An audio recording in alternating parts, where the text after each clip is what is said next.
რუსეთმა უკრაინაში ზამთრის ომი ოფიციალურად წააგო. პერიოდი, როცა რუსეთის შორი მოქმედების დარტყმები უკრაინის ენერგეტიკულ ინფრასტრუქტურაზე წინსვლის საფუძველი უნდა გამხდარიყო, პუტინის ძალებისთვის სისხლისღვრად იქცა. ათასობით რუსი ჯარისკაცის ცხედარი ახლა უკრაინის მინდვრებსა და გზებზეა გაფანტული. და ზამთრის სისხლისღვრის შემდეგ უკრაინა სრულ ნუსმასშტაბიან შეტევაზე გადავიდა, რაც ყველაფერს ცვლის. უკრაინას თვითმაყოფილების უფლება არ აქვს. რუსეთის მხრიდან საფრთხე კვლავ არსებობს და გაზაფხულზე გამოჩნდება. დეტალებს ვიდეოში მოგვიანებით ვიტყვი. უკრაინის მიერ საკუთარი ტერიტორიის რუსების გის განადგურების ზამთრის არენად გადაქცევა მნიშვნელოვანია და რუსეთმა ეს შედეგები სისხლისღვრის სახით იგრძნო. ციფრები უკრაინის შეიარაღებული ძალების მთავარსარდალ ოლექსანდრ სირსკისგან არის ცნობილი. ის ამბობს: ზამთრის სამ თვეში ჩვენ უფრო მეტი მტრის ჯარისკაცი გავანადგურეთ, ვიდრე მათ შეეძლოთ შევსება. ამას ციფრებიც ამტკიცებს. 2025 წლის დეკემბრიდან 2026 წლის თებერვლამდე რუსეთმა დაკარგა 92,850 ჯარისკაცი, მოკულნი ან დაჭრილნი. ეს დღეში საშუალოდ 1031 ჯარისკაცს შეადგენს, განმარტავს სირსკი. და ეს არის მთავარი მიზეზი, რის გამოც რუსეთმა ვერთმა ვერ შეძლო ზამთარში რაიმე მნიშვნელოვანი პროგრესის მიღწევა. რატომ მიაღწია უკრაინამ ასეთ წარმატებებს, როცა რუსეთს ეგონა 2026 წლის წარმატებულ კამპანიას საფუძველს ჩაუხრიდა? და ზამთრის სისხლისღვრაში რუსეთმა არა მხოლოდ ჯარისკაცები დაკარგა. ათასობით რუსული ტექნიკა დაიცვა, განადგურდა და გამოუსადეგარი გახდა 2026 წლის რუსეთის შეტევისთვის. კიდევ 322 ტანკი დაიკარგა ზამთრის სამ თვეში, რაც მიუთითებს, რომ მიუხედავად რუსეთის უფრო შეზღუდული მექანიზებული შეტევებისა, ის მაინც თვეში ოდნავ მეც ვიდრე 100 ტანკს კარგავს. ეს იდეალური არ არის ქვეყნისთვის, რომელიც წელიწადში 400-მდე ტანკს აშენებს და აღადგენს, მათ შორის განახლებული T-80-ები, ვიდრე ახალი T-90-ები, რომელთაგანაც რუსეთი წელიწადში 250 საწ აწარმოებს. ზამთარში რუსეთმა დაკარგა ტანკების გარდა 430 ჯავშან ტექნიკა, 100 ზალპური ცეცხლის რეაქტიული სისტემა და 2967 საარტილერიო ერთეული. უკრაინამ ასევე გაანადგურა რუსეთის 55-15 საჰაერო თავდაცვის სისტემა, რამაც უკრაინას საშუალება მისცა გაეხსნა უფრო უსაფრთხო საჰაერო კორიდორები, რომლებსაც იყენებს დრონებისა და რაკეტების დათმობისთვის რუსეთის შიგნით და ოკუპირებულ ტერიტორიებზე. უკრაინამ ჩამოაგდო 5 რუსული თვითმფრინავი და 1 ვერტმფრენი. რუსეთმა უკრაინაში ოპერაციებისთვის ფრონტზე 65,279 მნიშვნელოვანი დრონი დაკარგა. ეს გრძელდება. ზამთარში უკრაინამ გაანადგურა 65 ერთეული სპეციალური ტექნიკა. და სატრანსპორტო საშუალებების ფრონტზეც რუსეთმა დაკარგა ბევრად მეტი, ვიდრე ის უკვე შთამბეჭდავი რაოდენობა ტანკებისა და ჯავშან ტექნიკისა, რომელიც უკრაინამ გაანადგურა. რუსეთის სამხედრო ძალებიდან სამუდამოდ გაქრა 11,927 სატრანსპორტო საშუალება. ესენი იქნება ისეთი სატრანსპორტო საშუალებები, როგორიცაა მოტოციკლები, სატვირთოები და სხვა ტრანსპორტის სახეობები, რომლებზეც რუსეთი სულ უფრო მეტად არის დამოკიდებული ჯარისკაცებისა და სამხედროების გადასაყვანად. მას შემდეგ, რაც პუტინის ომმა ასეთი დიდი ზიანი მიაყენა მის ტანკებისა და ჯავშან ტექნიკის მარაგებს. და უკრაინა, ქვეყანას, რომელსაც თითქმის არ აქვს საზღვაო ძალები, ზამთარში ზღვაშიც ეფექტურად მოქმედებდა. მან გაანადგურა 1 გემი და 1 წყალქვეშა ნავი. კიდევ უფრო დაასუსტა შავი ზღვის ფლოტი, რომელიც უკვე იძულებული გახდა ასე შორს დაეხია თავისი ყოფილი ოპერაციების ბაზიდან, რომ შავ ზღვაში თითქმის აღარ არის წარმოდგენილი. ამ ყველაფრიდან არც ერთი არ წარიმართა რუსეთის გედის გეგმების მიხედვით. როგორც ატლანტიკური საბჭო იტყობინებოდა 26 თებერვალს, რუსეთს ძალიან კონკრეტული სტრატეგია აქვს დაგეგმილი 2025 წლის ზამთრის თვეებისთვის და 2026 წლის დასაწყისისთვის. სარაკეტო და დრონების იერიშებმა უკრაინის მოსახლეობას სიცივესა და სიბნელეში დატოვა, რადგან ენერგეტიკული და გათბობის ინფრასტრუქტურა განადგურდა. რუსეთის მიზანი იყო უკრაინის გაყინვა და მისი ხელმძღვანელობის ომის დათმობაზე იძულება მშვიდობიან მოსახლეობაზე ისეთი მძიმე ტვირთის დაკისრებით, რომ უკრაინას სხვა გზა აღარ დარჩენოდა. როგორც საბჭო ამბობს, უკრაინა უნდა გამხდარიყო საცხოვრებლად უვარგისი, ქვეყნის ნარჩენი, რომლის დაცვასაც აზრი აღარ ექნებოდა, რადგან რუსეთი სისტემატურად დაშლიდა ყველაფერს, რაც უკრაინას სუვერენულ სახელმწიფოდ აქცევდა. მიზანია უკრაინას წაართვან ინდუსტრიული შესაძლებლობა თავდაცვისთვის და გაანადგურონ ძირითადი სერვისები, რომლებიც მინიმალურ საცხოვრებელს უზრუნველყოფს. კრემლი იმედოვნებს, რომ ეს დაარღვევს უკრაინელთა მორალს და პუტინს მისცემს მშვიდობის პირობების გარნახის საშუალებას, იუწყება ატლანტიკური საბჭო. რუსეთის ზამთრის ომის სტრატეგია ჩავარდა. გაზაფხულის მოახლოებასთან ერთად უკრაინა შეძლებს მომდევნო თბილ თვეებში აღადგინოს დანგრეული ენერგეტიკული ინფრასტრუქტურა და სამრეწველო პოტენციალი.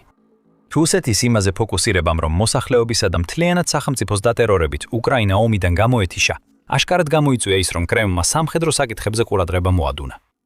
სამ თვეში 90,000-ზე მეტი რუსი ჯარისკაცი დაეღუპა ან დაიჯრა.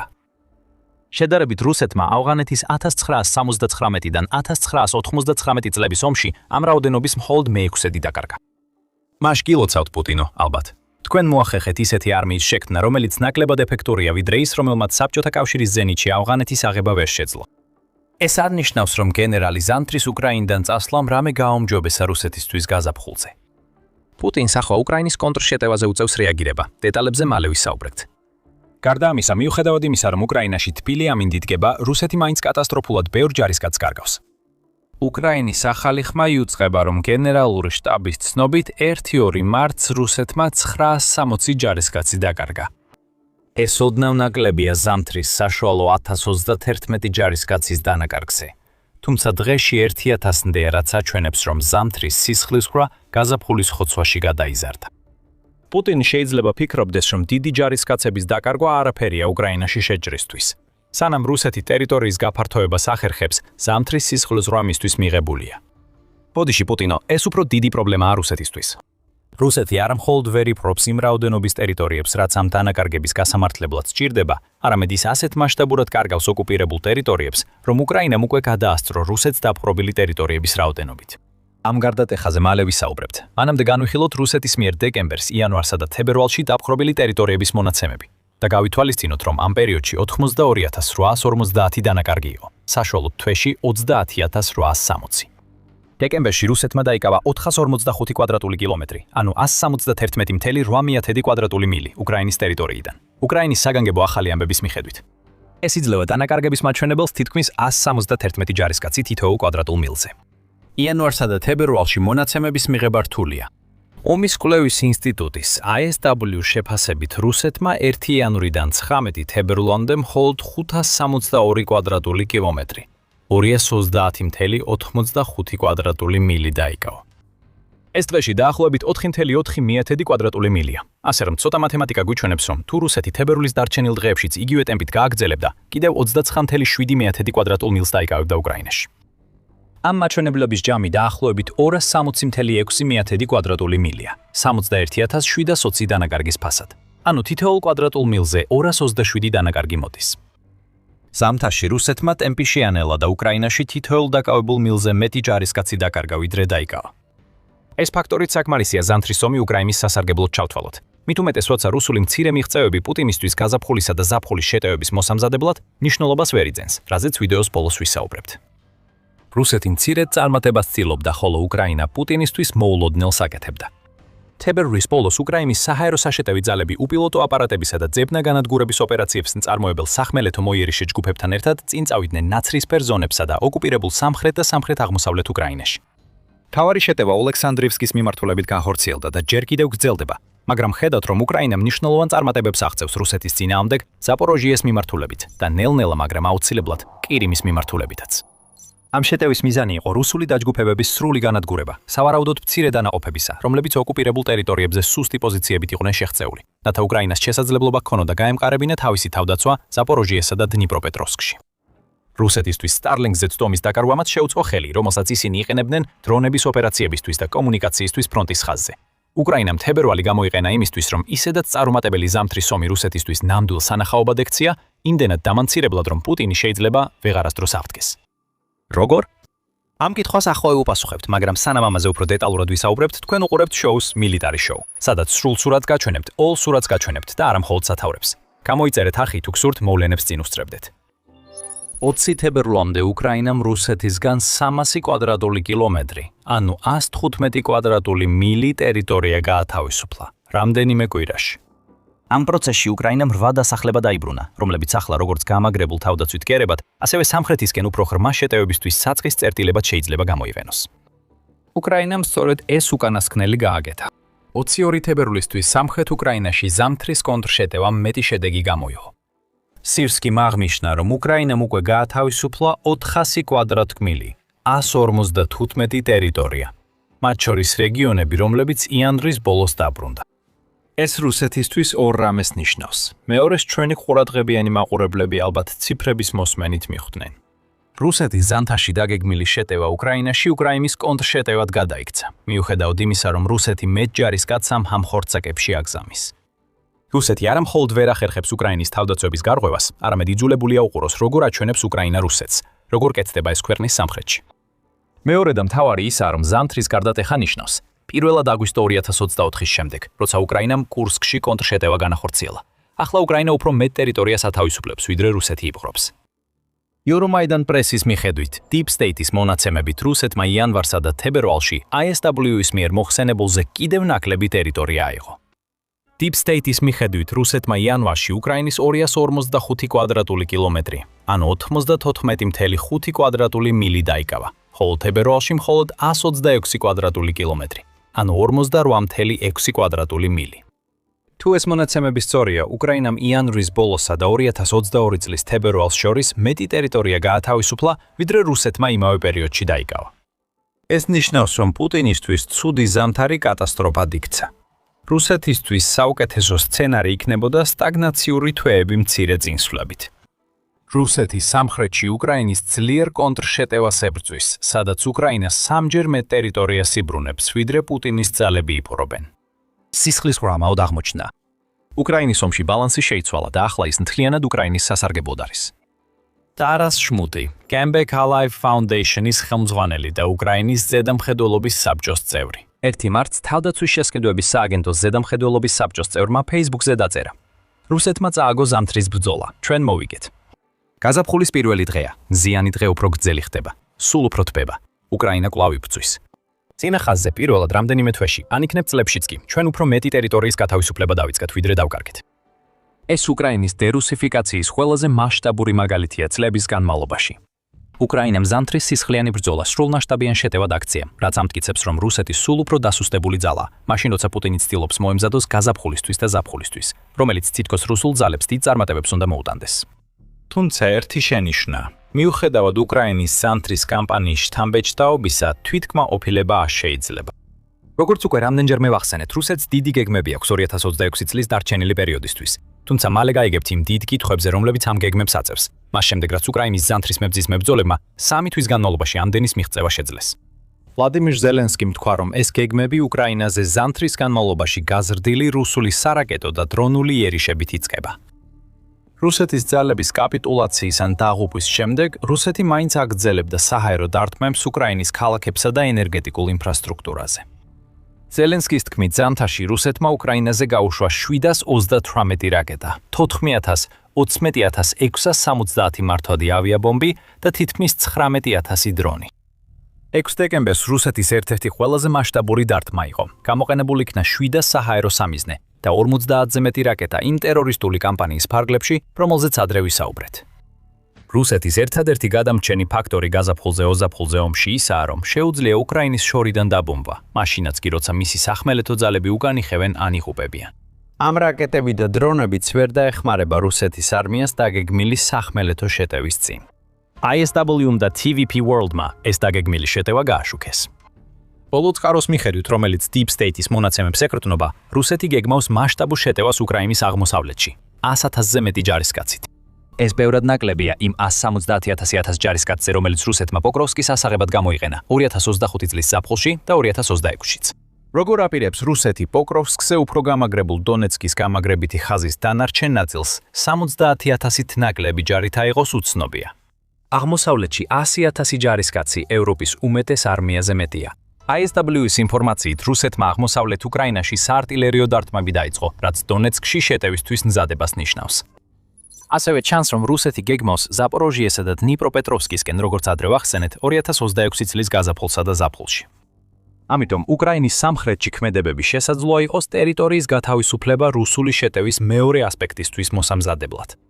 გარდა ამისა, უკრაინის გეგმაში შეიძლება შედიოდეს რუსეთის იძულება, რომ კიდევ უფრო მეტი რეზერვი დახარჯოს გათავისუფლებული სამხრეთის დასახლებების დაბრუნებაზე. თუ პუტინის ძალებს ეს შეუძლიათ, რაც კიდევ უფრო დაასუსტებს დონეცკში ისედაც იმაზე მცირე ძალას, რაც რუსეთმა 2025 წლის ზაფხულისთვის მოაგროვა, შეიძლება რუსეთი უფრო ამბიციური გახდა ვიდრე ჩანს. ზელენსკის თქმით, რუსეთის გეგმები 2027 წლამდეა და პუტინისთვის სერიოზული დარტყმაა, რომ უკრაინამ ეს გეგმები მოიპოვა და ზუსტად ეცოდინება, რას აპირებს რუსეთი. ვიცით, რომ მათი მიმართულებები კვლავ აქტუალურია. ჩვენი აღმოსავლეთის კერძო დონეცკისა და ლუგანსკის ოკუპაცია. ზელენსკი მორი მარტს განაცხადა, რომ მათ სულ ზაპოროჟიესა და დნიპროს მიმართულებით გაგრძელება, ასევე ოდესის რეგიონზე აქვთ თვალი, თუმცა ეს მათთვის რთულია. რუსეთს გეგმები აქვს, მაგრამ როგორც ზელენსკი აღნიშნავს და როგორც რუსეთის ზამთრის მარცხების მძიმე შედეგებიც აჩვენებს, ამის განხორციელება შეუძლია. ჩვენ ხედავთ ამ მიმართულებებს, მაგრამ რუკებს რეალობასთან საერთო არაფერი აქვთ, რადგან ამოცანების შესრულება არ შეუძლიათ, ამბობს ზელენსკი. Times-ის მიხედვით, რუსეთი პუტინის ომისთვის ახლა ნაკლებ მოხალისეს იღებს, ვიდრე ფრონტზე კარგავს. გამოცემა მიუთითებს დასავლელი ოფიციალური პირების მიერ გაზიარებულ მონაცემებზე, რომლებიც რუსეთისთვის კიდევ უფრო უარესია, ვიდრე სირსკის მიერ წარმოდგენილი ციფრები.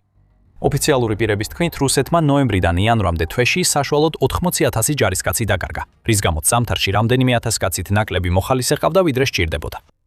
ეს არის რუსული შესაძლებლობების ნაკლებობის ნათელი მაგალითი. რუსეთი სარეზერვო ძალებიდან იწვევს ადამიანებს, როცა მოხალისე ჯარისკაცების გაწევა ვერ გამოსდის. ეს სარეზერვო ძალები განკუთვნილი იყო გაზაფხულისა და ზაფხულის შეტევისთვის მოსამზადებლად, მაგრამ ახლა მათ უკრაინაში უწევთ წასვლა, სადაც დიდი ალბათობით თავიანთი თანამებრძოლების მსგავსად დაიღუპებიან, რაც ზუსტად ისაა, რაც პუტინს არ სურს. რუსეთმა ზამთარში ჯარისკაცები დაკარგა, რომლებიც ჯერ კიდევ არ უნდა ყოფილიყვნენ უკრაინაში, და ასევე დაკარგა ტერიტორიები, რომელთაც ზაპოროჟიესა და დნეპროპეტროვსკის მიმართულებებზე შეტევისთვის გამოიყენებდა. სხვა სიტყვებით, როგორც არაერთხელ აღვნიშნეთ, რუსეთი ბევრ ასპექტში ამოწურული ძალაა.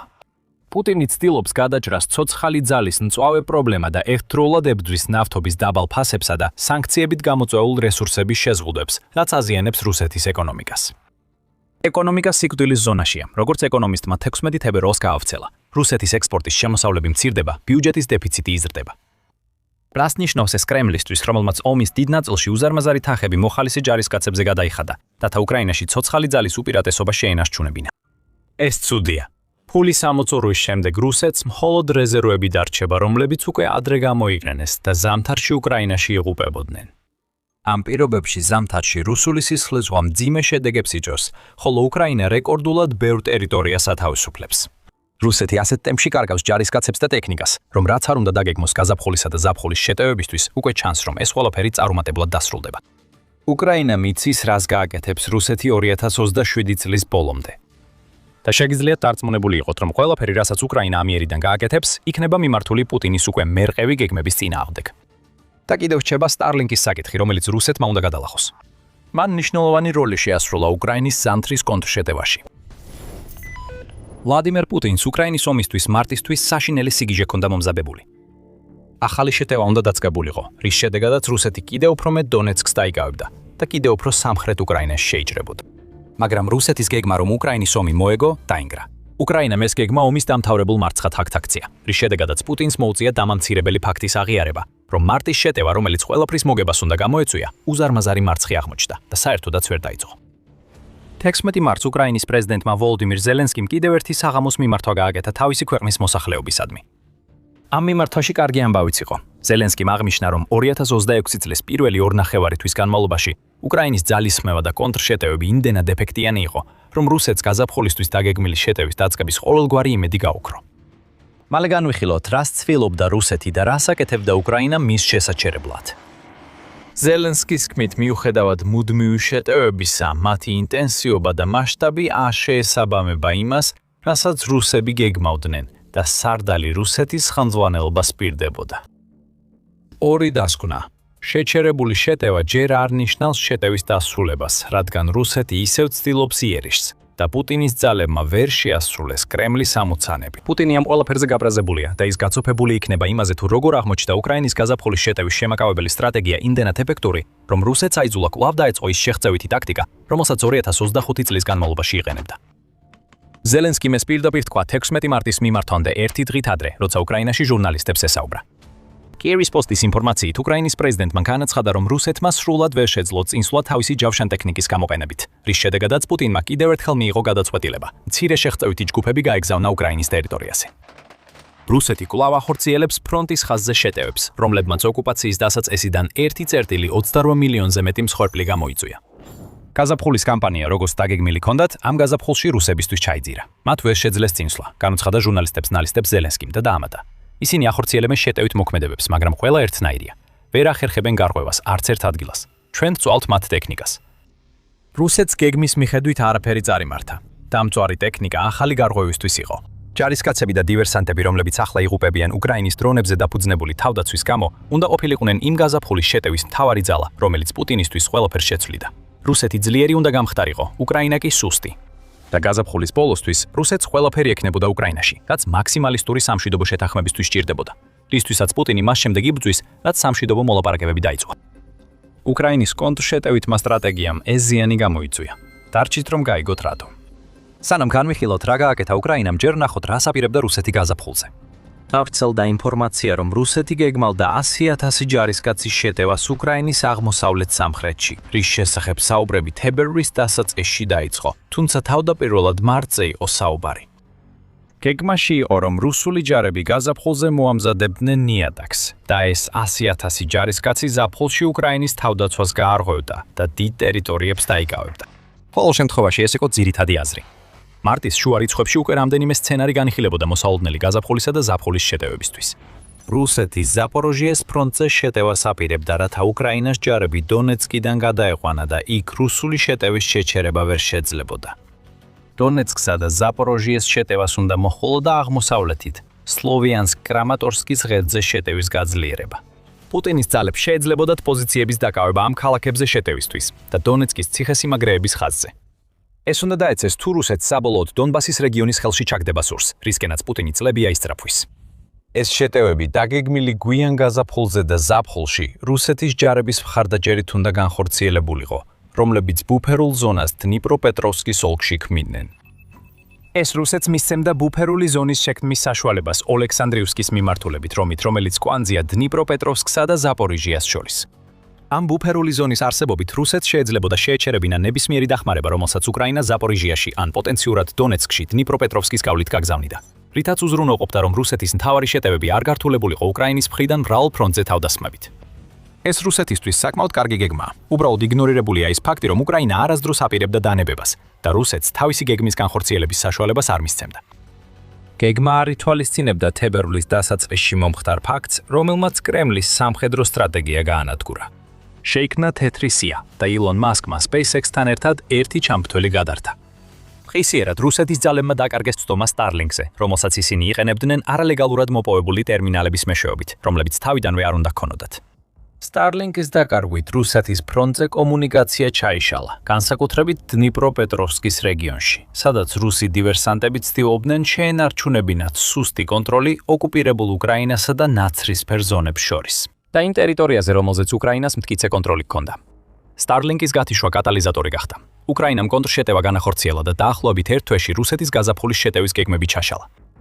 კონტრშეტევის დაწყებისას უკრაინამ სწრაფად და დაუნდობლად დაიბრუნა დიდი ტერიტორიები, რომლებიც რუსეთის გაზაფხულის შეტევისთვის მნიშვნელოვანი იყო. უკრაინამ უკუაგდო მტერი და გზად ზაპოროჟიესა და დნეპროპეტროვსკის სოფლებიც დაიბრუნა.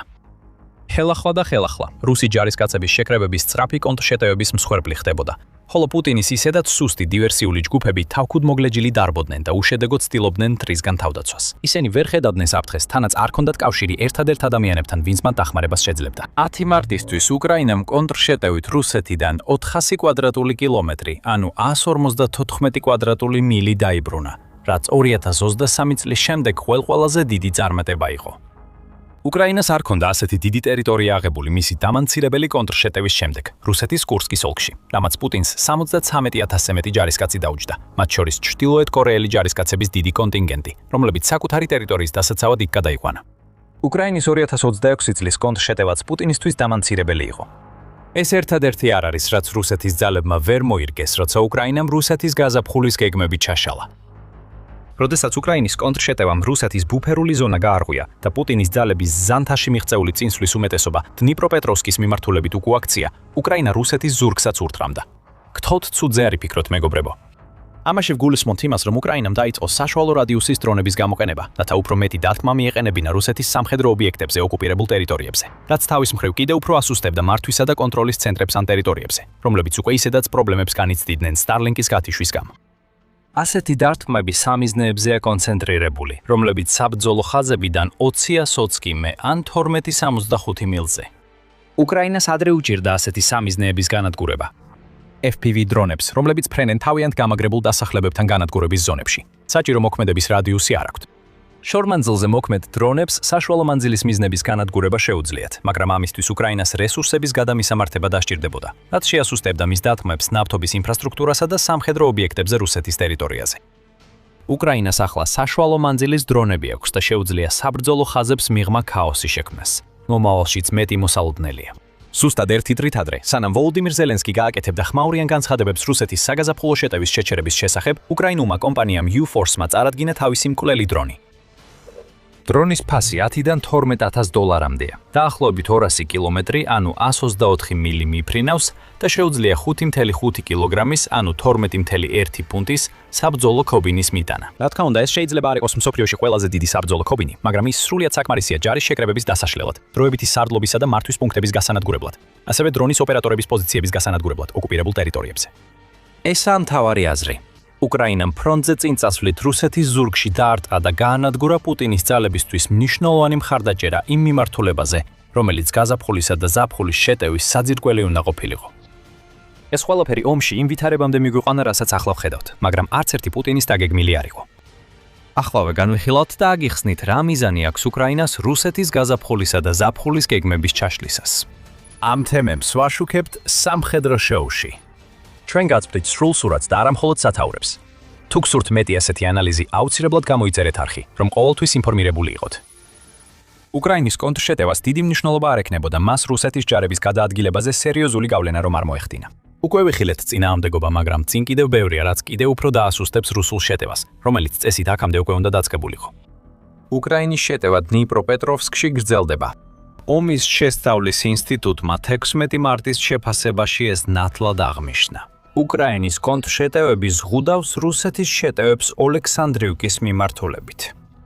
და ისინი იმდენად ინტენსიური გახდა, რომ შესაძლოა მალე იმდენად შორს წაიწიონ, რომ საფრთხე შეუქმნან იმას, რასაც პუტინი ჰულიაპოლის მიმართულებით ცდილობს. უკრაინამ კონტრშეტევა დაიწყო ჰულიაპოლის ჩრდილო-დასავლეთით, მიაღწია ჰირკას-სტარ-უკრაინკას გარეუბნებს და ძალები შეიყვანა სვაია-ტოპოტრევკაში. სხვა სიტყვებით რომ ვთქვათ, კონტრშეტევა შეჩერებულა. ზელენსკის განცხადებები გაზაფხულის შეტევის შეჩერების შესახებ არ ნიშნავს იმას, რომ უკრაინის ძალები უკვე მიღწეულით კმაყოფილდებიან. როგორც ჩანს, უკრაინა შესაძლოა ნელ-ნელა ჰულიაპოლას ალყაში მოქცევას ცდილობდეს, ალბათ იმ მიზნითაც, რომ ეს დასახლება გაათავისუფლოს. რუსეთი ჰულიაპოლას მიმართულებით მხოლოდ 1.2 კილომეტრით, 0.74 მილი კვირაში წინსვლას ახერხებს, ითხოვინება ISW. გაითვალისწინეთ, რომ რუსეთი ყოველდღიურად დაახლოებით 900-დან 1000-მდე ჯარისკაცს კარგავს. ასე რომ ასეთი უმნიშვნელო წინსვლა ხდება იმ დროს, როცა რუსეთი კვირაში დაახლოებით 7000 ჯარისკაცს კარგავს. ასე შეტევა არ უნდა მიმდინარეობდეს. ამ დანაკარგების მასშტაბი პუტინისთვის პრობლემას ქმნის. პუტინის მიერ გაზაფხულისა და ზაფხულის შეტევისთვის დაგროვილი რეზერვები იხარჯება რუსეთის მცდელობებში უპასუხოს უკრაინის ქმედებებს. რუსეთმა დობროპილიადან და ჰულიუპოლისკენ გაგზავნა 55 დივიზიისა და 40 ბრიგადის საზღვაო კრეიტები. ამავე ბრიგადის ნაწილები და 120 საზღვაო კრეიტა დივიზია იგზავნება ოლექსანდრიუკაში, რუსეთის სუსტებული თავდაცვის გასამაგრებლად, კვლავ დობროპილიადან გამოყვანილი. რუსმა სამხედრო ბლოგერმაც განაცხადა, რომ რუსეთმა ჰულაპოლის მიმართულებით ასევე გადაისროლა თავისი 656 მოტორიზებული მსროლელთა პოლკი. ევრომაიდან პრესის ცნობით, ეს პოლკი აგვისტო 2025-ის შემდეგ აქტიური აღარ იყო. რუსეთი რეზერვში დატოვებას ცდილობდა, მაგრამ უკრაინის კონტრშეტევებმა კრემლი აიძულა ემოქმედა. პუტინს უწევს ჯარისკაცების ადრე გაგზავნა, რაც გაზაფხულის შეტევამდე არ გეგმავდა. ის ამ ჯარისკაცებს თავდაცვით არ შეტევით აგზავნის. პუტინისთვის კი ყველაზე ცუდია, რომ ეს რეზერვებიც მარცხდებიან. ჩვენ არ ვართ დარწმუნებული, რომ პუტინმა ამ ეტაპზე საერთოდ იცის, რას ნიშნავს შეტევა.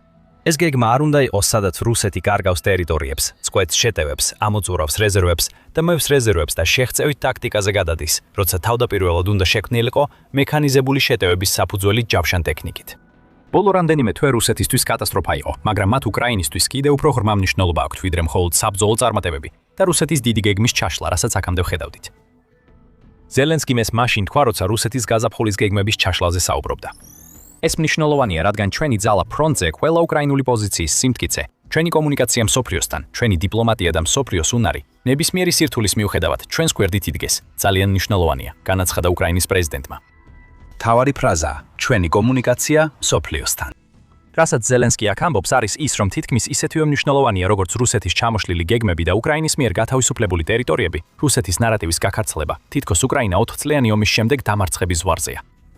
პუტინი ამ ნარატივს განსაკუთრებით აქტიურად ავრცელებს, განსაკუთრებით მაშინ, როცა რუსეთსა და უკრაინას შორის მშვიდობის მოლაპარაკებები უნდა გაიმართოს. ეს არის კოგნიტური ომი მოქმედებაში. პუტინის განზრახ ნაბიჯი, რომელსაც მხარს უჭერს რუსეთის გადაჭარბებული წარმატებები უკრაინაში, რათა შექმნას შთაბეჭდილება, თითქოს რუსეთი დაუმარცხებელი ძალაა, რომელსაც უკრაინა ვერ გაუწევს წინააღმდეგობას. როგორც არ უნდა უცნაურად ჟღერდეს, 4 წლიანი ბრძოლის შემდეგაც კი ზოგიერთი კვლავ რისკის ქვეშაა, რომ პუტინის მიერ გავრცელებული ცრუ ნარატივის მსხვერპლი გახდეს. აშშ-ის პრეზიდენტი დონალდ ტრამპი უკრაინისა და რუსეთის მხარდაჭერას შორის მერყეობდა, ხოლო მოლაპარაკებებისას აცხადებდა, რომ ომში ბერკეტები რუსეთის ხელში იყო. ასეთი განცხადება პუტინისთვის ნამდვილი მუსიკა იქნებოდა, რადგან მას შესაძლებლობას აძლევდა თავისი ნარატივი კიდევ უფრო გაემყარებინა. რუსეთის ერთი წერტილი 28 მილიონი დანაკარგი უგულებელყოფილია. რუსეთს მაინც მეტი ხალხი, მეტი ტექნიკა და მეტი ძალა აქვს. პუტინი აცხადებს, რომ ეგრეთ წოდებული სპეციალური სამხედრო ოპერაციის მიზნები აუცილებლად მიღწეული იქნება.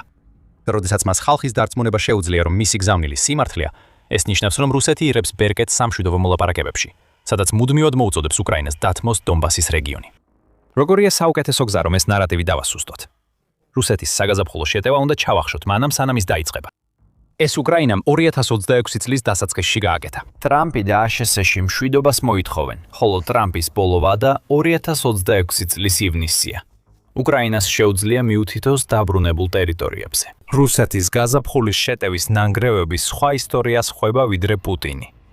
როგორ ახერხებს ჩამოშლილი არმია ყველაზე დიდ კონტრშეტევას ბოლო 2 წელიწადში და როგორ შეიძლება რუსეთის გეგმები მარცხდებოდეს, როცა უკრაინა ასე სუსტია? ეს კითხვებია, რომლის დასმასაც უკრაინა აიძულებს ყველას, ვინც პუტინის რიტორიკას უსმენს, და ის ფაქტი, რომ უკრაინას ამის გაკეთება შეუძლია, განსაკუთრებულად მნიშვნელოვანია. ისე მნიშვნელოვანია, რომ შესაძლოა სწორედ ეს გადაარჩენს უკრაინას იმისგან, რომ მშვიდობის შეთანხმებაში ტერიტორია დათმოს, რაც პუტინს მის აგრესიაში და რუსეთის მუდმივ სამხედრო შეცდომებში დააჯილდოებს. დროულობა მნიშვნელოვანია. უკრაინამ ტერიტორიის დიდი ნაწილი მაშინ გაათავისუფლა, როცა უკრაინასა და რუსეთს შორის ახალი მოლაპარაკებები იწყებოდა. მოლაპარაკებებს შედეგი არ მოჰყოლია, რადგან რუსეთი თავის მაქსიმალისტურ მოთხოვნებს ართმობს, მაშინაც კი, როცა პუტინის ნარატივი იშლება. უკრაინის კონტრშეტევების დროულობამ 400 კვადრატული კილომეტრის და მეტი გათავისუფლებული ტერიტორია თითქმის სიმბოლური გახადა. რა თქმა უნდა, ამ სტრატეგიას ძალიან პრაქტიკული მიზანი ჰქონდა. დაეხმარა უკრაინას, რომ რუსეთის მარტის შეტევა აბსოლუტურ მარცხად ექცია. მაგრამ გზავნილი მარტივია. აი, რა შეუძლია უკრაინას საკუთარი ძალებით. წარმოიდგინეთ, რას გააკეთებდა ის პარტნიორების მეტი მხარდაჭერით, ვინც უკრაინას ჯერა რუსეთის დამარცხება შეუძლია.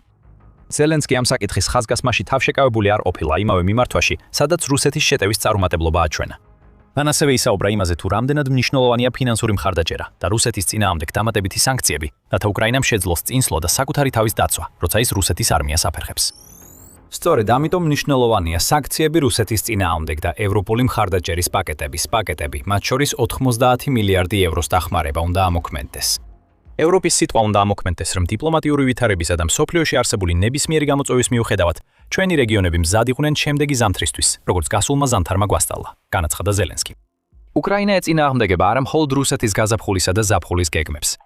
მას მხედველობაში აქვს 2026 წლის დასრულებას და კიდევ ერთ რთულ ზამთარს. ზელენსკი სჭირდება, რომ მსოფლიომ ახლა მოისმინოს. უკრაინას შეუძლია ბრძოლა გააგრძელოს და გაიმარჯვოს. ოპერაცია ეპიკური რისხვა. უკრაინის ომზე ყურადღებას აშორებს და არსებობს რისკი, რომ ამას უკრაინის მხარდაჭერის საჭიროება გადაფაროს. ეს არ უნდა დაუშვათ. ომის დამამთავრებელ მარცხებად რუსეთის გეგმების გადაქცევით უკრაინა ყურადღების ცენტრში დარჩება. ირანის კონფლიქტმა შეიძლება მომავალში უკრაინასაც დაეხმაროს, რადგან სპარსეთის ყურის ქვეყნები, რომლებიც ირანის დრონების თავდასხმის ქვეშ არიან, ეძებენ მათ წინააღმდეგ ბრძოლის გზებს, რაშიც უკრაინა დაეხმარება. მაგრამ მომავალი ახლა არ არის და ის, რაც უკრაინას სჭირდება, რომ მსოფლიომ გააცნობიეროს საწმოში, არის ის, რომ რუსეთის გეგმები ნანგრევებად იქცა. უკრაინას ინიციატივა აქვს და საჭიროა მხარდაჭერის გაძლიერება, რომ რუსეთის 2026 წლის გაზაფხულისა და ზაფხულის შეტევა ასევე წარუმატებელი იყოს, როგორც 2025 წელს. უკრაინამ შეტევით ბრძოლა შეცვალა და მეტი მოსალოდნელია. ოკუპირებულ ტერიტორიებზე დერუსიფიკაცია დაიწყო, რაც ომის მომავალზე იმოქმედებს. პოქროვსკი. ომამდე აღმოსავლეთ უკრაინის გარეთ მცხოვრებთა უმეტესობას პოქროვსკის შესახებ არაფერი სმენოდა. ეს არის მოკრძალებული სამრეწველო ქალაქი დონეცკის ოლქში, რომლის ომამდე მოსახლეობა დაახლოებით 60,000 ადამიანს შეადგენდა. თითქმის 2 წელია ის აღმოსავლეთ უკრაინაში რუსეთის შეტევის ერთ-ერთ მთავარ წერტილად იქცა. 2024 წლის დასაწყისიდან 2025 წლის ბოლომდე რუსეთმა ქალაქისთვის ბრძოლაში გამოიყენა ჯარი, ტექნიკა, არტილერია და დრონები. ნელ-ნელა მიიწევდნენ წინ დანაღმულ ველებში, სანგრების ქსელებში და უკრაინის შეუჩერებელი წინააღმდეგობის ფონზე. წინსვლა ნელი და მტკივნეული იყო. ხშირად მეტრებით იზომებოდა. 2025 წლის დეკემბერში, როცა რუსული ჯარები პოკროვსკის ნანგრევებში შევიდნენ, ბრძოლა ომის სიმბოლოდ იქცა. უზარმაზარი ძალის ხმევა, დიდი დანაკარგები და მცირე სტრატეგიული სარგებელი. მიუხედავად კრემლის გამარჯვების გამოცხადებისა, პოკროვსკის აღებამ მოსკოვს მოსალოდნელი გარღვევა არ მოუტანა. ქალაქის აღების შემდეგაც რუსეთს მისით რეალურად ვერაფრის გაკეთება შეუძლია.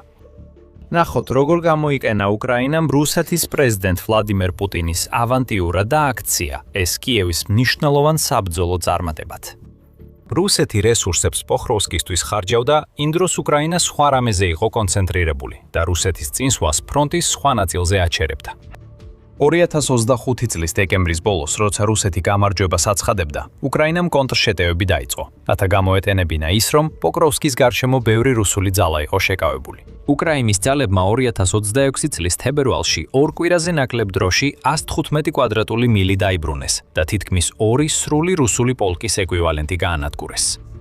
რუსეთი 2024 წლის თებერვლიდან 2026 წლის იანვრამდე პოხროვსკში დღეში 70 მეტრს, ანუ 0.04 მილს იკავებდა. ეს პირველ მსოფლიო ომში სომის სისხლის მღვრელ ბრძოლაზეც უფრო ნელია. უკრაინა აცხადებს, რომ ასეთი ტემპით რეგიონში ზოგი ნაწილი შეიძლება ნაცრისფერ ზონად ჩაითვალოს, სადაც ვერცერთი მხარე ეფექტურ კონტროლს ვერ ახერხებს. როგორც კი რუსეთი რეგიონში ერთ-ერთ ყველაზე დიდ დასახლებაზე წინსვლას ახერხებს, უკრაინა სხვაგან ატარებს კონტრშეტევას, რათა უკან დაახევინოს. ფაქტობრივად ეს სამხედრო ვაკა მოლსკავს. მაგალითად, რუსეთის კურსკის ოლქის სუდზას ქალაქი კრემლისთვის მოკლე, მაგრამ დამამცირებელ ეპიზოდად იქცა. უკრაინის ძალებმა 2024 წლის აგვისტოში მოულოდნელი ოპერაციით ქალაქი დაიკავეს და რუსეთის ტერიტორიის დაუცველობა გამოავლინეს. მოსკოვმა სუდზა 2025 წლის მარტში მასშტაბური კონტრშეტევის შემდეგ დაიბრუნა, მაგრამ ამან დაარღვია ნარატივი რუსეთის საზღვრების სრულ კონტროლზე და კრემლი აიძულა ჯარები და რესურსები უკრაინის ფრონტიდან გადაეტანა. სამხედრო ანალიტიკოსებისა და გეოლოკაციური მასალის მიხედვით კრემლი პოზიციებსაც კარგავს და საინფორმაციო ომშიც მარცხ ხდება საკუთარ სადლობასთან. საველე მეთაურები ზემდგომებს ხშირად არარსებულ გამარჯვებებს ატყობინებენ, რის შემდეგაც რესურსებს არასწორად ანაწილებენ. ეს მხოლოდ საბრძოლო ველზე შექმნილი შტაბეჭდილებების საკითხი არ არის. უკრაინა იქცევა თითქოს სტრუქტურული უპირატესობა ჯერ კიდევ აქვს და შეუძლია შეტევისა და თავდაცვის შენარჩუნება.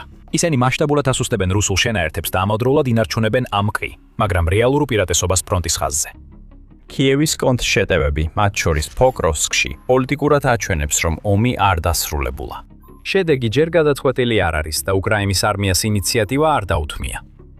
ეხლა პოხროვსკი უბრალოდ უკრაინული ქალაქი არ არის. ომამდე ეს ცენტრი უკრაინის აღმოსავლეთში მნიშვნელოვანი ლოგისტიკური კვანძი იყო, სადაც რკინიგზა და გზები დონბასის ფრონტს ამარაგებდა. დასავლელ ანალიტიკოსებს, უკრაინელ მეთაურებს და რუს სტრატეგებს ესმოდათ თეორიულად რას ნიშნავდა მისი აღება. უკრაინული მომარაგების ბლოკირება, მეზობელ პოზიციებზე ზეწოლის ზრდა და სტრატეგიული დასაკრდენი. პოკროვსკის მიზანი იყო, რომლისთვისაც რუსეთი დანაკარგებს იღებდა. რუსეთის სამხედროებმა მხოლოდ დანგრეული ქალაქი მიიღეს.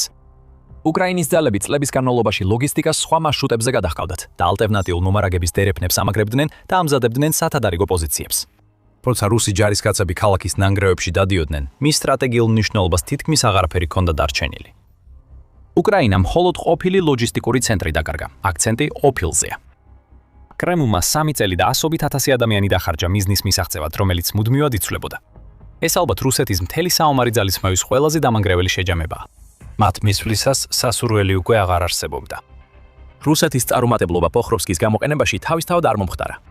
2024-2025 წლებში გამოფიტვის ომის შედეგების განხილვისას ნათელია, რომ უკრაინამ მხოლოდ ნაწილობრივ შეაჩერა რუსეთის წინსვლა.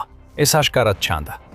უკრაინა ებრძოდა მოწინააღმდეგეს, რომელსაც თეორიულად რიცხობრივი უპირატესობა ჰქონდა. რუსეთმა ომი დაიწყო უფრო მეტი ჯარისკაცით, მეტი ჯავშან ტექნიკით, რომელსაც შეეძლო გამოეყენებინა და ბევრად უფრო დიდი თავდაცვის ინდუსტრიით, რომელსაც შეეძლო ეწარმოებინა ის რესურსები, რასაც თანამედროვე ომი წარმოუდგენელი სისწრაფით ხარჯავს, განსაკუთრებით საარტილერიო საბრძოლო მასალა. მაგრამ ეს უპირატესობები ძალიან ნელა გარდაიქმნა რეალურ პროგრესად.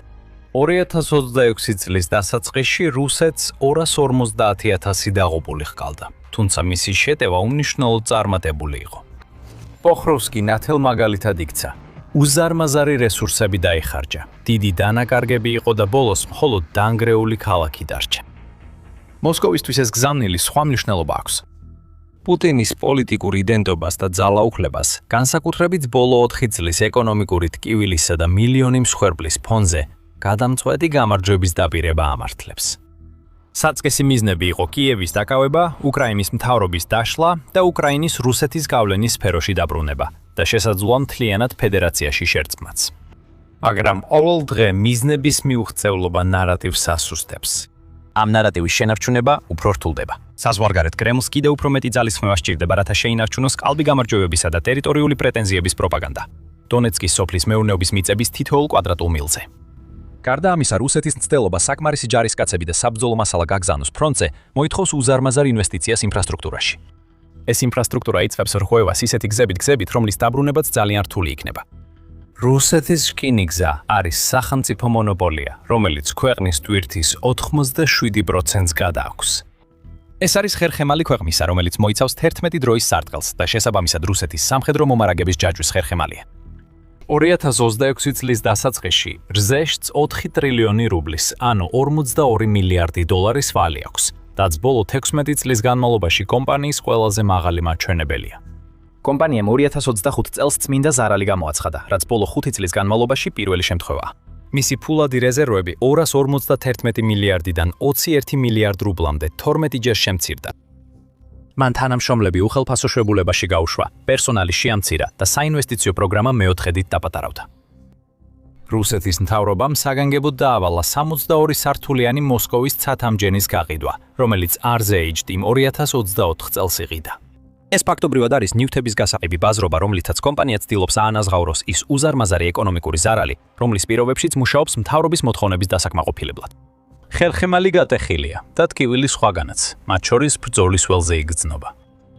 2022 წლიდან სამხედრო გადაზიდვებს რკინიგზაზე პრიორიტეტი მიენიჭა, რის გამოც კომერციული თვითები უკანა პლანზე გადავიდა და RZHD-ის ვალის მომსახურებისთვის საჭირო შემოსავლები მნიშვნელოვნად შემცირდა. 2024 წელს სატვირთო გადაზიდვები ომამდე პერიოდთან შედარებით 4%-ით შემცირდა და 15 წლის მინიმუმს მიაღწია, ხოლო 2025 წლის პირველ 9 თვეში კლება 6.7%-ით გაგრძელდა. RZHD-ის 2500 მემანქანე და 3000 ლოკომოტივის ეკიპაჟის წევრი აკლია, რის გამოც ყოველ დღე დაახლოებით 200 მატარებელი გაუქმებულია. კომპანიის 2026 წლის ბიუჯეტი 20%-ით ნაკლებია წინა წელთან. RZHD-ის ვარდნისას რუსეთის მთავრობა მის გადარჩენას ცდილობს. ომამდე RZHD-ის შემოსავალი რუსეთის MŠP-ის 2.5%-ს შეადგენდა. ახლა კი სახელმწიფოზეა დამოკიდებული, რომელიც მას იძულებითი სესხებით, ფულადი ინექციებითა და ვალის ჩამოწერით ეხმარება. ეს კომპანია პირდაპირ ძალიან დიდია და ძალიან მნიშვნელოვანია იმისთვის, რომ გაკოტრდეს და პუტინის და დანარჩენი ხელმძღვანელობაც ამას კარგად იციან. მიწოდების ჯაჭვის პრობლემა მხოლოდ სარკინიგზო ქსელით არ შემოიფარგლება, ინგრევა რუსეთის სამოქალაქო ავიაციაც. დასალური სანქციების შემდეგ რუსული ავიაკომპანიები მოწყვეტილნი აღმოჩნდნენ გლობალურ მიწოდების ჯაჭვებს, რომლებიც თანამედროვე თვითმფრინავების მუშაობას უზრუნველყოფდნენ. წყაროს ცნობით სათადარიგოების დეფიციტის გამო 2026 წლის შუა პერიოდში რუსეთის დასალური ავიაპარკის ნახევარზე მეტი შეიძლება გაჩერდეს. ავიაკომპანიები იძულებულნი გახდნენ ფუნქციონირებადი თვითმფრინავების დაშლით და ეკმაყოფილებინათ სხვების საჭიროებები, რაც ნაწილების მოპოვების სახელითაა ცნობილი. ეს პრაქტიკა როგორც სახიფათოა, ასევე თვითდამარცხებითი, რადგან ყოველი დაშლილი თვითმფრინავი ერთით ამცირებს აღსადგენი თვითმფრინავების რაოდენობას. ვოლგა-დნეპრი, რუსეთის ერთ-ერთი მთავარი სატვირთო გადამზიდავი, აეროფლოტს 8 თვითმფრინავი გადასცა შეთანხმებით, რომელიც ფაქტობრივად აღიარება იყო იმისა, რომ ამ თვითმფრინავების დამოუკიდებლად შენარჩუნება უკვე შეუძლებელი გახდა. რუსეთს სურდა დასალურ ავიაპარკი, ადგილობრივი წრევი წარმოების თვითმფრინავებით შეეცვალა. წარმოების მაჩვენებლები ყოველთვის ჩამოსჭება მიზნებს. 2023 წლის ბოლოს კრემლმა განაცხადა, რომ 2030 წლამდე კომერციულ ავიაპარკს 1000 თვითმფრინავს დაამატებდა. ქარხნებმა 2024-2025 წლებში მხოლოდ 5 ახალი თვითმფრინავი გამოუშვეს. მიზანი ჩუმად გადახედეს 2024 წლის შუაში, რათა შემცირებული წარმოება ასახულიყო, მაგრამ ესეც კი საკმარისი არ აღმოჩნდა. შიდა შესაძლებლობების შენარჩუნების წარუმატებლობის შემდეგ გეგმა 2025 წლის შუაში თაროზე შემოდეს და რუსულ მედიაში აღარ განეხილეს. საჰაერო ხომალდების წარმოების ინდუსტრია ერთადერთი არ არის რუსეთში, რომელიც მარცხს განიცდის. თუ გსურთ მეტი დეტალი იმის შესახებ, როგორ მიდის საქმე სხვა რუსულ ინდუსტრიებში, აუცილებლად გამოიწერეთ სამხედრო შოუ. ჩვენ გთავაზობთ უახლეს ანალიტიკას და რეალურ დროში განახლებებს. დაუბრუნდეთ მათი სატრანსპორტო ინდუსტრიის კოლაფსს. რუსეთი არის ქვეყანა, რომელიც 11 დროის სარტყელს მოიცავს და დაახლოებით 5000 მილი აშორებს მის დასავლეთ და აღმოსავლეთ წერტილებს. თუ ორივე სახის გადაადგილება აღარ იქნება, რუსი მოქალაქეები საკუთარ თავზე დარჩებიან. ტრანსპორტის არარსებობის შემთხვევაში მათ შეიძლება დარჩენ მოუწიოთ მსოფლიოს ერთ-ერთ ყველაზე არამეგობრულ რეგიონში. გეოგრაფიულად, ეკონომიკურად და გეოპოლიტიკურად. ეკონომიკური სექტორები იცლება, თანხები ომში გადადის, ხოლო წინსვლის ერთადერთი გზა არმიაში გაწევრიანება და უკრაინაში გაგზავნა. ეს შესაძლოა ერთადერთი საზაფხულო მიმართულება არ იყოს, რომელსაც რუსი ჯარისკაცები მომავალ წლებში ელიან. ესტონეთის საგარეო დაზვერვის სამსახურის 2026 წლის წლიური შეფასების მიხედვით, რომელიც რუსული სამხედრო შესაძლებლობების ერთ-ერთ ყველაზე სანდო ღია წყაროებზე დაფუძნებულ ანალიზად მიიჩნევა, რუსეთმა 2025 წელს აწარმოა დაახლოებით 7 მილიონი საარტილერიო ჭურვი, ნაღმტკორცნის მუხტი და რაკეტა. ეს 17 ჯერ აღემატება 2021-ში რუსეთს წარმოებულ 400,000 მუხტს შეჭრამდე. რუსეთმა 2023 წლიდან ჩრდილოეთ კორეასა და ირანიდან შემოიტანა 5-7 მილიონი მუხტი. 2025 წლის მეორე ნახევარში კი ჩრდილოეთ კორეული საბრძოლო მასალა რუსეთის საარტილერიო ხარჯის ნახევარს შეადგენდა უკრაინის ფრონტზე. მაგრამ ანგარიშის ერთ ნაწილში ეს რიცხვი სტრატეგიულად შემაშფოთებლადაც ჩანს. რუსეთი ამას მხოლოდ უკრაინაში არ ხარჯავს. ესტონეთის შეფასება პირდაპირ აღნიშნავს, რომ მოსკოვი ავხსებს სტრატეგიულ მარაგებს, რომლებიც ომის პირველ წლებში მნიშვნელოვნად ამოიწურა. რუსეთი ამუნიციას უფრო სწრაფად აწარმოებს, ვიდრე ბრძოლის ველზე ხარჯავს. ეს ნიშნავს, რომ ისინი მარაგებს უფრო მეტისთვის აგროვებენ, ვიდრე ფრონტზეა. ნატოს გენერალური მდივანი მარკ რუტე შეიძლება ასე ფიქრობდეს. მან პირდაპირ განაცხადა, რომ რუსეთი 3 თვეში უფრო მეტ ამუნიციას აწარმოებს, ვიდრე ნატო მთლიანად ერთ წელიწადში. გერმანიის თავდაცვის მინისტრმა ბორის პისტორისმა რუსეთი სრულად საომარი ეკონომიკის ქვეყნად მოიხსენია, რომელიც უკრაინის კამპანიის გაგრძელებისა და მომავლისთვის ემზადება. ამ წარმოების ზრდის მიუხედავად რუსეთს ამუნიციის უპირატესობითაც მნიშვნელოვანი ტერიტორია არ დაუკავებია, რაც შემაშფოთებელია.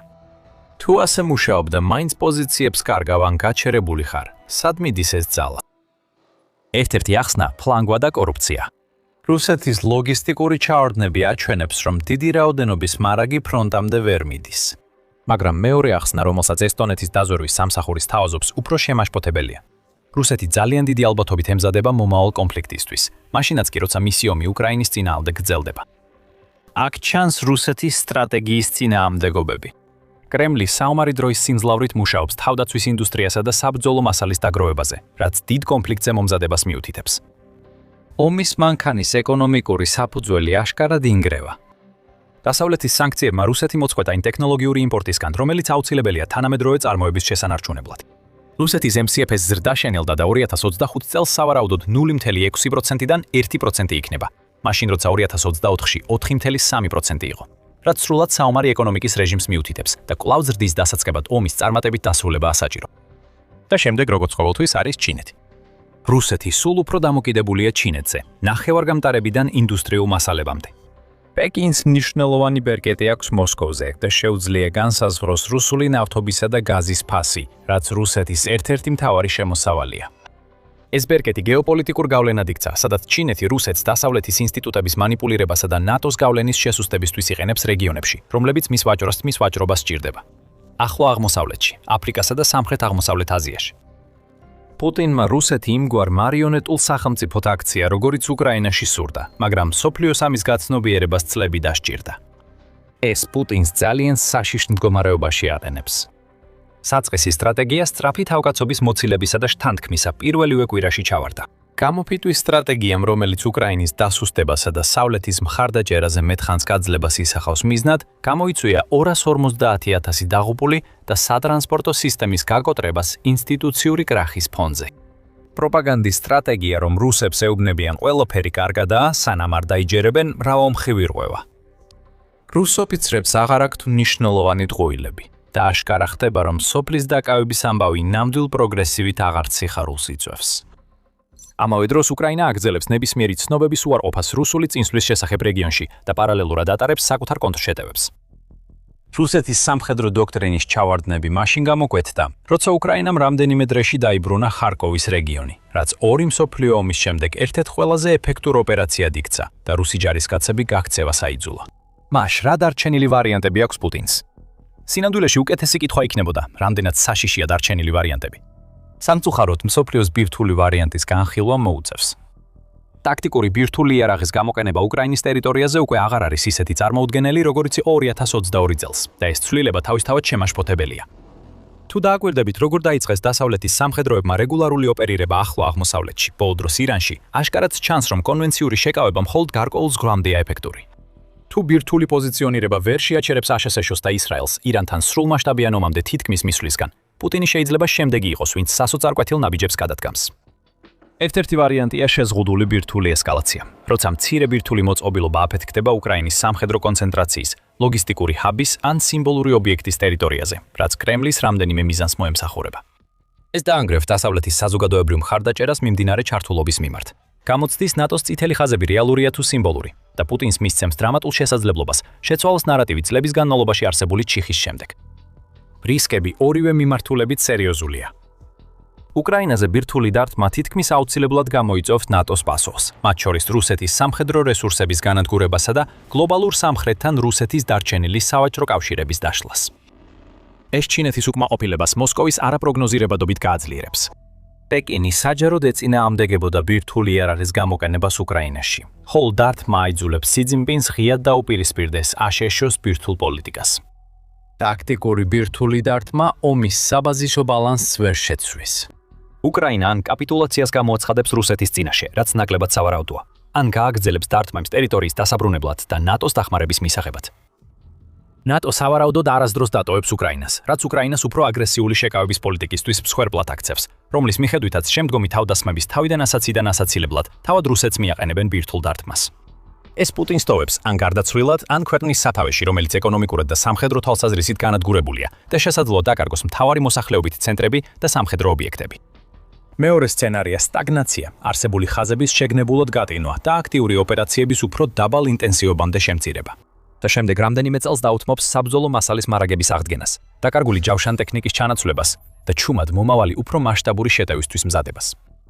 ეს არის სცენარი, რომელიც ყველაზე მეტად აშფოთებს დასავლეთის სამხედრო სტრატეგებს, რადგან ეს არის ყველაზე რაციონალური არჩევანი არსებულ ვარიანტებს შორის.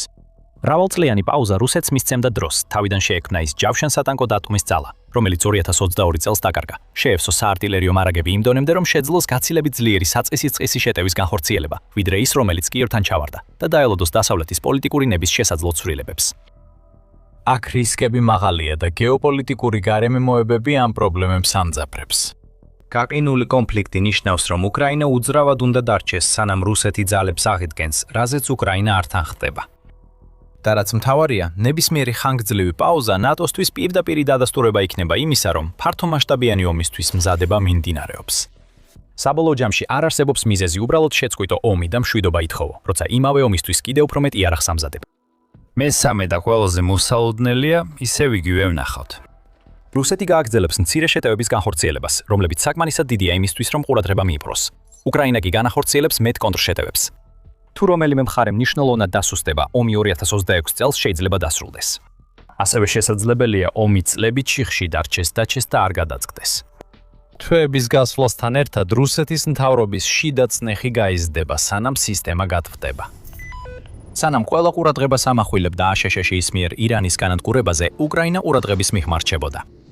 ეს არ ნიშნავს, რომ ჩუმად იყო. ირანი იწვის, უკრაინამ რუსეთს ძლიერი დარტყმები მიაყენა, რომლებიც ომში მის უკანასკნელ რესურსებს აზიანებს. რუსეთის საჰაერო თავდაცვა ისეთივე usargeblo აღმოჩნდა მისთვის, როგორც ირანში, და უკრაინამ ეს დაამტკიცა, როცა სამიზნეს შემდეგ ანადგურებდა. დავიწყებთ მთავარ ციფრით: 105,200 რუსული სამიზნე. ეს არის ის რაოდენობა, რამდენი სამიზნე დაასახელა უკრაინის შეიარაღებული ძალების მთავარსარდალმა ოლექსანდრ სირსკიმ, რომ უკრაინამ დაარტყა 2026 წლის თებერვლის 28 დღის განმავლობაში. ეს ნიშნავს დღეში 3750 სამიზნეს და აჩვენებს, რამდენად არის უკრაინის თავდაცვა დრონებზე დამოკიდებული. უკრაინამ ამ თვეში თითქმის ყველა რუსული ობიექტი დაარტყა. მარტის დარტყმებს განვიხილავთ, რომ აჩვენოთ, როგორ გაიზარდა უკრაინის სამიზნეების სია. არსებობს სამიზნე, რომელსაც უკრაინა თებერვალში დაუპირისპირდა და რომელიც პუტინის ძალებს ზეწოლის შენარჩუნებაში ეხმარება. პილოტების პოზიციები. რუსეთის დრონები პუტინის სახმელეთო ძალებისთვის დიდ დამხმარე როლს ასრულებენ. შორმანძილზე მოქმედი შაჰიდის დრონები უკრაინის ქალაქებსა და სამხედრო ინფრასტრუქტურას ანადგურებენ, ანცირებენ მორალს და უკრაინის ჯარს წინა ხაზზე აუცილებელ რესურსებს ართმევენ. რუსეთი წინა ხაზზეც იყენებს FPV და სადაზვერვო დრონებს, თუმცა უკრაინაზე ნაკლებად ეფექტურად, რომ განახორციელოს რეიდები და შექმნას სასიკვდილო ზონები, სადაც უკრაინის ძალები ვერ შედიან. რუსეთის დრონების ოპერაციის მთავარი ძალა პილოტებია, რის გამოც უკრაინამ თებერვალში მოქმედება გადაწყვიტა.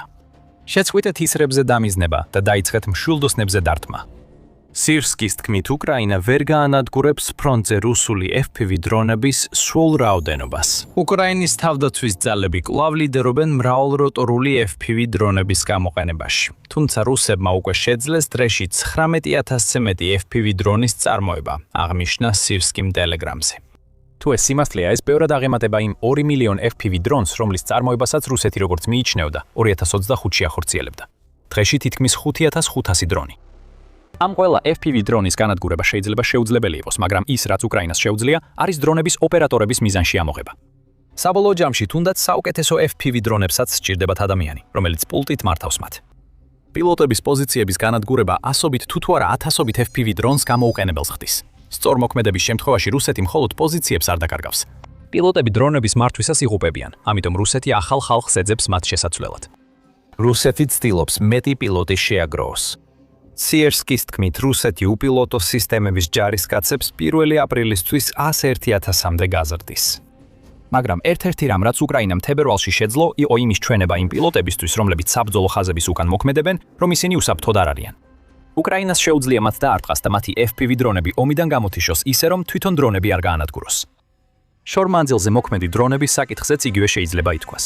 რუსეთის შაჰიდის დრონების შემთხვევაში ხშირად ფიქრობენ, რომ მათ რუსეთიდან უკრაინისკენ უშვებენ და ბევრ მათგანს მართლაც იქიდან უშვებენ. რუსეთისთვის უკრაინის დიდი ნაწილის ოკუპაციის მთავარი უპირატესობაა შაჰიდის დრონების ჯნებზე მიზნებზე უფრო ახლოდან გაშვების შესაძლებლობა. ოკუპირებული ყირიმიდან, ლუგანსკიდან ან დონეცკიდან გაშვებული დრონი ნაკლებ მანძილს გადის, ვიდრე რუსეთის ტერიტორიიდან გაშვებული. ეს ნიშნავს, რომ ნაკლები დრო და მანძილია, სადაც შეიძლება რამე არასწორად წავიდეს და ეს ის საკითხია, რომელსაც უკრაინა უნდა დაუპირისპირდეს. 4,000-ზე მეტი პილოტის პოზიციის გაუქმება მიზნის მიღწევაში მნიშვნელოვნად უწყობს ხელს. 2025 წლის სექტემბერში რუსეთი წელიწადში 30,000 შაჰიდის ტიპის საბრძოლო დრონს აწარმოებდა, იუწყება United 24 მედია. გეგმავდა ამ მაჩვენებლის გაორმაგებას მომავალში. იანვარში RBC უკრაინამ გამოაქვეყნა სერსკის კომენტარი, რომ რუსეთს ასევე სურს ისეთ დონეს მიაღწიოს, რომ უკრაინაზე დრეში 1000 საბრძოლო დრონი გაუშვას. რუსეთი ჯერ არ არის შესაბამის დონეზე და ირანში ომმა შეიძლება ჩაშალოს პუტინის გეგმები, რადგან ირანი სავარაუდოდ კვლავ აწვდის რუსეთს შაჰიდის დრონების ასაწყობ კომპონენტებს. რუსეთი ისევ მასიურად უშვებს შაჰიდის დრონებს. თებერვალში, როცა უკრაინამ 105,200 სამიზნე გაანადგურა, რუსეთმა 5,059 შორმანძილზე მოქმედი დრონი გაუშვა, რაც იანვართან შედარებით 13%-ით მეტია. რუსეთმა იმავე თვეში რაკეტების გაშვების რეკორდიც მოხსნა, თუმცა ამაზე ვიდეოში მოგვიანებით ვიტყვი. დარჩით ჩვენთან, რადგან უკრაინამ სხვა სამიზნეებიც დაარტყა, რომელთაგან ერთ-ერთი რუსეთის სარაკეტო ინდუსტრიისთვის სასიცოცხლოდ მნიშვნელოვანია. დეტალებს მოგვიანებით გავუზიარებთ. მაგრამ დრონებზე დაბრუნებისას აშკარაა, რომ უკრაინის სტრატეგია თებერვალში იყო რუსეთის მთელი დრონების ოპერაციის გულის ამოღება. ისრები გვერდზე გადავდოთ, თუმცა უკრაინამ ბევრი ისარიც გაანადგურა, როგორც სერსკიმაც გამოავლინა. პილოტების პოზიციების განადგურება მნიშვნელოვანია, რადგან ისრები არ იფრენენ მშვილდოსნების ან მათი მშვილდების გარეშე.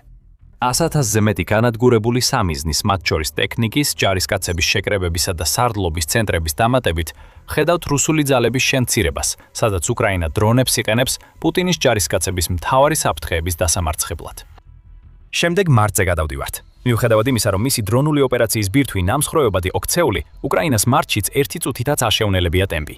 კრემლს შეიძლება მცირე შესვენების იმედი ჰქონდა. პუტინის ხელქვეითები უკრაინას სთხოვენ შეწყვიტოს ომის მანქანის მექანიზმების განადგურება, მაგრამ უკრაინა ტემპს არ ანელებს. მარტის 1-12 დღეში რუსეთს მუცელი ფართოდ გაუხსნა დარტყმებმა. მხოლოდ რამდენიმე მაგალითია, რომ უკრაინა სისტემურ განადგურების კამპანიას კარგად ატარებს. დავიწყოთ საჰაერო თავდაცვით. 12 მარტს კიევის პოსტმა გამოაქვეყნა კომენტარები უპილოტო სისტემების ძალების ხელმძღვანელის რობერტ ბროუდის მიერ გაკეთებული განცხადებების შესახებ. მისი თქმით, უკრაინამ 1-დან 12 მარტის პერიოდში რუსეთის საჰაერო თავდაცვის ქსელის 19 ელემენტის განადგურება შეძლო. ამ დარტყმებში შედის S-300 სისტემისა და რუსეთის ერთ-ერთი TOR ტიპის საზენიტო სარაკეტო დანაყოფის ჩამოგდება. SPS ფრინველები, როგორც ბროვდი უწოდებს, მარტში საჰაერო დაავთმებისას წარმატებით გამოიყენეს და ბროვდი მათ ნაწილს 12 მარტს Telegram-ზე აჩვენებდა. კითქმის 4 წუთიან ვიდეოში ჩვენ ხედავთ, როგორ მეორდება ერთი და იგივე რამ ისევ და ისევ. უკრაინული დრონი მიზანს ამოიჩენს, მანძილს ამცირებს. შემდეგ დრონი პირდაპირ მიზანშხდები ხვდება. ეს უკრაინის საქმიანობაა. დათმების უმეტესობა იმ იარაღითაა ჩაწერილი, რომლითაც განხორციელდა. ბევრ შემთხვევაში, როგორც ვიდეოში ჩანს, უკრაინა უფრო მეტ დრონს აგზავნის განადგურებული ტექნიკის გადასაღებად. რაც შეეხება კონკრეტულ დარტყმებს, რომლებიც ვახსენეთ, ტორის სისტემა განადგურდა ბოდიანსკის მახლობლად, რომელიც ზაპოროჟიეს ოლქშია და ამ ტერიტორიას რუსეთი აკონტროლებს. ნატოს მიერ S-15 გონთლეთად წოდებული ეს საბჭოთა პერიოდის საჰაერო თავდაცვის სისტემა მოკლე მანძილზე მოქმედებს და შექმნილია ვერტფრენების, თვითფრინავებისა და ფრთოსანი რაკეტების ჩამოსაგდებად. რუსეთი ამტკიცებს თითქოს ტორი ეფექტურად ებრძვის უკრაინის დრონებს. ის ფაქტი, რომ სწორედ ამავე დრონებმა გაანადგურეს იგი მტკიცებულებაა იმისა, რომ საჰაერო თავდაცვის სისტემა, რომლის ღირებულებაც დაახლოებით 25-დან 27 მილიონ დოლარამდეა, დრონების ჩამოგდებაში ისეთივე ეფექტური არ არის, როგორც პუტინს სჭირდება. უკრაინამ გაანადგურა S-300 სისტემა ლუგანსკის ოკუპირებულ ბოროვენკის მახლობლად. სხვა საბჭოთა პერიოდის სისტემა S-300 რუსეთს ხშირად გამოიყენებს თავისი ჯარის შენაერთებისთვის და მნიშვნელოვანი სამხედრო ობიექტებისთვის მობილური საჰაერო თავდაცვის უზრუნველსაყოფად. მას შეუძლია ტორის მსგავსად ბევრი იმავე სამიზნის განადგურება და ზოგი ბალისტიკური რაკეტის ანეიტრალება. S-300 არის საჰაერო თავდაცვის სისტემა, რომელსაც უკრაინა ბოლო 4 წელში რამდენჯერმე დაესხა თავს. ბოლო დარტყმა კი 12 მარტს რუსეთის საჰაერო თავდაცვის დასასუსტებლად განხორციელდა.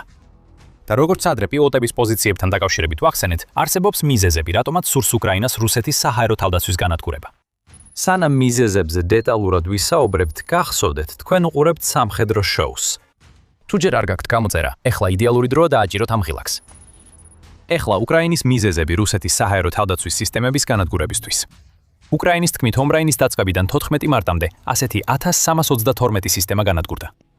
რაც შეეხება მიზეზს, ეს საკმაოდ მარტივია. უკრაინას სჭირდება რაც შეიძლება მეტი უსაფრთხო საჰაერო დერეფნის გახსნა საკუთარ ტერიტორიაზე, რათა შეძლოს ღრმა დარტყმები ოკუპირებულ რეგიონებსა და თავად რუსეთში. ეს ალბათ არ გაგიკვირდებათ თუ გავიხსენებთ, რამდენჯერაც ამ არხმა გააშუქა უკრაინის ღრმა დარტყმების სტრატეგია. მაგრამ რაც შეიძლება გაგიკვირდეთ არის ის, რომ უკრაინის მრავალი მცდელობა რუსეთისთვის შორ მანძილზე დარტყმები მიაყენოს, უშედეგოდ სრულდება. ევრომაიდან პრესმა ეს დეკემბერში გაამჟღავნა, როცა გაავრცელა ინფორმაცია, რომ რუსეთის საჰაერო თავდაცვა მოახერხა უკრაინის დრონებისა და რაკეტების 90%-ის ჩამოგდება. ეს მაღალი ჩამოგდების მაჩვენებელია, მაგრამ უკრაინის შორ მანძილზე იარაღის 10% მაინც მიზანს აღწევს. უკრაინა ხედავს, რომ ბევრი ფული და დრონი ფუჭად იხარჯება, მაშინ როცა მიზნის მიღწევა შეიძლება რუსეთის საჰაერო თავდაცვის სისტემის დაზიანებით. ამიტომ ხდება დარტყმები. უკრაინას 2026-ში უნდა შორ მანძილზე შეტევები უფრო წარმატებული გახდეს.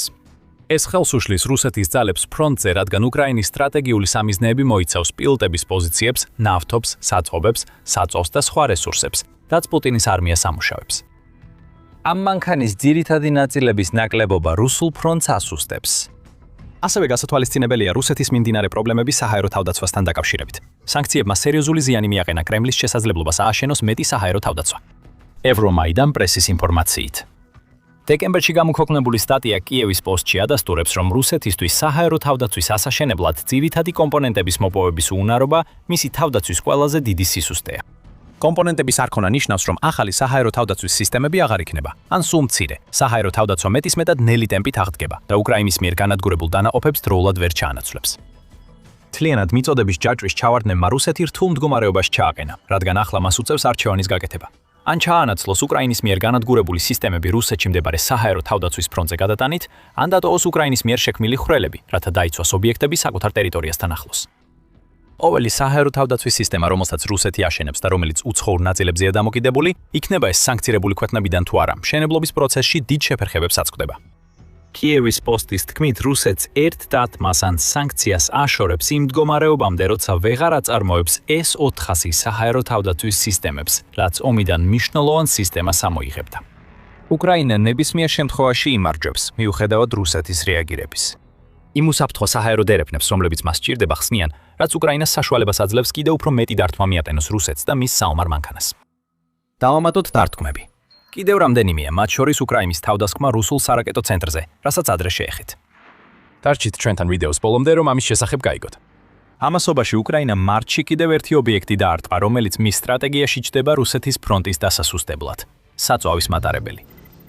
12 მარტამდე რუსეთმა კიდევ 2 საჰაერო თავდაცვის სისტემა დაკარგა და 2 დღე აფეთქებით აღინიშნა.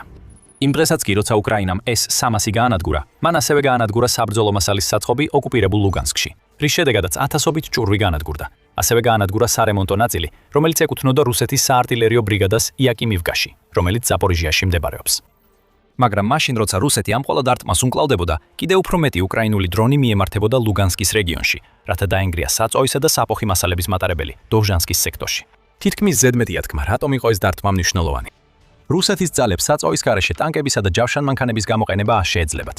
ეს ნიშნავს, რომ მობილური არტილერია და საჰაერო თავდაცვა უძრავი ხდება და ადვილ სამიზნედ იქცევა უკრაინული დარტყმებისთვის. მატარებელზე თავდასხმით უკრაინამ ასევე გაანადგურა რუსეთის სამხედრო ტექნიკის მოვლისთვის საჭირო საფოხი მასალები. თუ ვერ შეაჩერებს ტექნიკის გადაადგილებას, უკრაინა მაინც მის დაზიანებას აიძულებს, რაც ტექნიკას ბევრად ნაკლებად ეფექტურსა და სანდოს გახდის პუტინის ჯარებისთვის.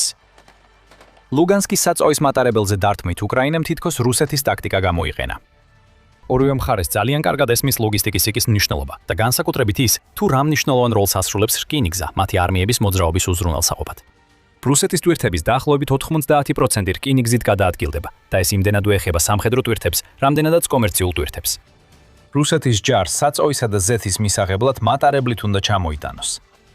უკრაინასაც ანალოგიური დამოკიდებულება აქვს რკინიგზაზე, მიუხედავად იმისა, რომ სხვა ბევრ სფეროში ტექნოლოგიურად უფრო განვითარებულია ვიდრე რუსეთი და პუტინი ზეწოლას აძლიერებს. ომის წარმოებას, იქნება ეს შეტევა თუ დაცვა, საწვავი სჭირდება. ჯარისკაცებისთვის საბრძოლო მასალისა და აღჭურვილობის მიწოდება საჭიროა, თუმცა გზების გამოყენება ძვირია და სატვირთოები ნელა მოძრაობენ, რაც მათ სამიზნედ ხდის. რუსეთი ამით სარგებლობს მინიმუმ მარტის დასაწყისიდან. DW იუწყება, რომ უკრაინის სახელმწიფო სარკინიგზო კომპანია ბუკუჟა-ლიჟნიცია ამტკიცებს ამის შესახებ 12 მარტის ანგარიშში. ხიდებს, სარკინიგზო ხაზებსა და მატარებლებს ესვრიან, რათა უკრაინის სახმელეთო ლოგისტიკა შეაფერხონ. 12 მარტს უკრაინამ ცეცხლს ცეცხლით უპასუხა. მისმა დრონებმა ოკუპირებულ ტერიტორიებზე საწვავისა და ზეთების მატარებელი გაანადგურეს, რათა პუტინს ეჩვენებინა, რომ მის ლოგისტიკურ თამაშში ორივე მხარე შეიძლება ჩაერთოს. და როგორთაც რუსეთისთვის საქმე კიდევ უფრო უარესდება. როდესაც ამ დრონების ოპერაციის გული ამოჭრეს და მისი მუცელი გაანადგურეს, რადგან უკრაინამ ლოგისტიკური და საჰაერო თავდაცვის ჭვანძები დაარტყა, უკრაინამ ასევე სერიოზული დარტყმა მიატენა რუსეთის სარაკეტო სტრატეგიას. ჩვენ ეს ადრე ვახსენეთ და უკრაინას ძალიან კონკრეტული მიზეზი ჰქონდა, რომ რუსეთის რაკეტებზე მიეტანა იერიში, გარდა იმისა, რომ ერთი მთავარი სამიზნე ჰყავდა მიზანში. მარტის დასაწყისში რუსეთმა ხარკოვზე სარაკეტო და დრონული იერიში განახორციელა. ეს განსაკუთრებული სიახლე არაა, რადგან რუსეთის საჰაერო იერიშები უკრაინულ ქალაქებზე პუტინის ომის ჩვეულებრივი მოვლენაა. მაგრამ ამ კონკრეტული იერიშის განსაკუთრებულობა ის იყო, რომ რუსეთმა ახალი ტიპის რაკეტა გამოიყენა. იზდელია 30 სახელწოდების ამ რაკეტას 1500 კილომეტრი, ანუ 932 სიშორე მილის სიშორე აქვს და შეუძლია დაახლოებით 800 კილოგრამი, ანუ 1763 ფუნტი დამანგრეველი ძალის მიტანა. United 44 მედია წერს, რომ რუსეთმა სუ 24-დან საკუთარ ტერიტორიაზე ამ რაკეტების გაშვება დაიწყო, რაც იარაღს მეტად საშიშს ხდის. ამიტომ უკრაინამ რაღაც მოიმოქმედა. 10 მარტს უკრაინამ თავისი რაკეტები გამოიტანა და დაარტყა კრემნი-ელის მიკროელექტრონიკის ქარხანას, რომელიც ბრიანსკის საზღვრის რეგიონში მდებარეობს. Storm Shadow მთავარი გმირი იყო, როცა უკრაინამ ქარხნის ობიექტზე 7 ბრიტანული რაკეტა დააბენა. დარტყმის შემდეგ გადაღებულ ფოტოებში ნანახი ზიანის მასშტაბი მიუთითებს, რომ კრემნიელ გამორთულია. რუსეთს აღარ აქვს იზდელია 30 რაკეტების წარმოების შესაძლებლობა, რადგან უკრაინამ გაანადგურა ქარხანა, სადაც მისთვის საჭირო მიკროელექტრონიკას ამზადებდნენ. კიდევ ერთხელ, ეს არის უკრაინის პასუხი ცეცხლზე ცეცხლით და ეს გვიჩვენებს, რამდენად მნიშვნელოვანია, რომ დასავლეთის ქვეყნებმა გააგრძელონ უკრაინისთვის ნებართვის მიცემა და არტყას სამიზნეებს რუსეთში იმ რაკეტებით, რომლებსაც ისინი აწვდიან. რაც ამ დათმეთ ვიხილეთ არის ის, რომ უკრაინამ დაარტყა რუსეთის სტრატეგიის რაკეტისთვის, Twins. გული, მუცელი, ტვინი აღარ არსებობს. ეს უკრაინისთვის მნიშვნელოვანია რუსეთის თავდასხმების მასშტაბიდან გამომდინარე. პოლკოვნიკი იური იგნატი, უკრაინის საჰაერო ძალების კომუნიკაციების დეპარტამენტის ხელმძღვანელის ხელმძღვანელი, 9 მარტს ბალისტიკური რაკეტების მხრივ ამ მასშტაბს ნათლად წარმოაჩენს. მან თქვა, მტერი 2025-26 წლებში უფრო მეტ ბალისტიკურ რაკეტას იყენებს. ჩვენზე მასიური დათმები განხორციელდა. ზამთარში დაახლოებით 18 ასეთი შემთხვევა იყო. აქ ჩანს, რომ ბალისტიკური ტრაექტორიით რაკეტების გამოყენება მნიშვნელოვნად გაიზარდა. უკრაინამ თებერვალში რუსეთის რეკორდულ სარაკეტო იერიშს გაუძლო. რუსეთმა უკრაინაში 288 რაკეტა გაისროლა, ანუ დღეში 10-ზე ცოტა მეტი. რუსეთს ამდენი რაკეტა უკრაინისკენ 2023 წლის შემდეგ არ გაუშვია, იუწება United 24 მედია. და ეს როგორც ჩანს დიდი ნიშანია იმისა, რომ რუსეთი უფრო მეტად დაეკორდნობა თავის ძლიერ საჰაერო დარტყმებს. როცა 2026 წელს უფრო ღრმად შევალთ. გეგმა ეს იყო. კრემნიელის ობიექტის განადგურების შემდეგ რუსეთს მინიმუმ 1 რაკეტის, თანაც უახლესის წარმოების შეჩერება მოუწევს. რუსეთმა თებერვალში 105,000-ზე მეტი სამიზნე და 4,000-ზე მეტი პილოტის პოზიცია დაკარგა. საჰაერო თავდაცვის სისტემებისა და საწვავის მატარებლის განადგურებას სხვა მცირე დარტყმებთან ერთად უკრაინამ ბოლო 1 თვესა და ნახევარში დიდი წარმატება მოიპოვა. უკრაინა მსოფლიოს ურჩევს ირანს ყურადღება მიექციონ, ხოლო ჩვენ რუსეთის საომარი მანქანის სასიცოცხლო ხაზების განადგურებას გავაგრძელებთ. და შეგეშალოთ, უკრაინის დარტყმები კიდევ უფრო ღრმად შეაღწევს და უფრო ძლიერად დაარტყამს 2026 წლის მსვლელობისას. უკრაინა მოსკოვზე წლის უმსხვილესი დრონების შეტევა განახორციელა და რუსეთი ცეცხლშია. ნავთობი იწვის, მოსკოვა ალყაშია და პუტინისთვის ეს ნიშნავს, რომ იმ რუს ხალხს, რომლის დაცვასაც თავისი ქვეყნის ყველაზე მნიშვნელოვან ქალაქში ცდილობდა, ომის რეალობა ძალიან მძაფრად იგრძნეს. Moscow Times-ი დეტალებს გვაწვდის. 16 მარტს გამოცემამ გაავრცელა, რომ შაბათ-კვირას უკრაინამ მოსკოვზე მასშტაბური დრონების შეტევა განახორციელა, რაც ომის დაწყების შემდეგ ერთ-ერთ ყველაზე დიდ თავდასხმად ითვლება. სერგეი სობიანინის თქმით, 16 მარტსაც თავდასხმები გაგრძელდა, რაც მიუთითებს, რომ უკრაინამ მოსკოვის სამიზნე დაირჩია. სერგეი სობიანინი კვლავ ამტკიცებს, რომ საჰაერო თავდაცვამ უკრაინის დრონების შეტევა მთლიანად გაანადგურა, როგორც ამას რუსეთი ყოველთვის ამბობს. თუმცა აქ ყველაზე დიდ გავლენას სწორედ უკრაინის მიერ გაშვებული დრონების უზარმაზარი რაოდენობა ახდენს. ბოლო 2 დღეში საჰაერო თავდაცვის ძალებმა მოსკოვთან და მეორე ხაზზე დაახლოებით 250 მტრის უპილოტო გაანადგურეს, განაცხადა მოსკოვის მერმა ტელეგრამზე. აქ ჩვენ ხედავთ, რომ უკრაინა აღარ იკავებს თავს და აჩვენებს პუტინსა და მის კრემლის თანამოაზრეებს, რომ მოსკოვი ქალაქი, რომლის დაცვაც პუტინს ყველაზე მეტად სურს რუსეთში, რუსეთში უკრაინის მისაწვდომ დიაპაზონშია და შეიძლება დარტყმა მიარენონ. უკრაინის საჰაერო სტრატეგიის გამკაცრებით გამოწვეული ფსიქოლოგიური ტრავმა შეიძლება პუტინზე ზეწოლას მოახდენდეს და შეჭრის შეწყვეტას გამოიწვევდეს, როგორც ვიდეოს შემდეგ ნაწილში განვიხილავთ. ჯერ უნდა განვიხილოთ უკრაინის თავდასხმის მასშტაბები მოსკოვზე. ეს არ არის პირველი შემთხვევა, როდესაც უკრაინამ დრონები გაუშვა მოსკოვის მიმართულებით, ლებით.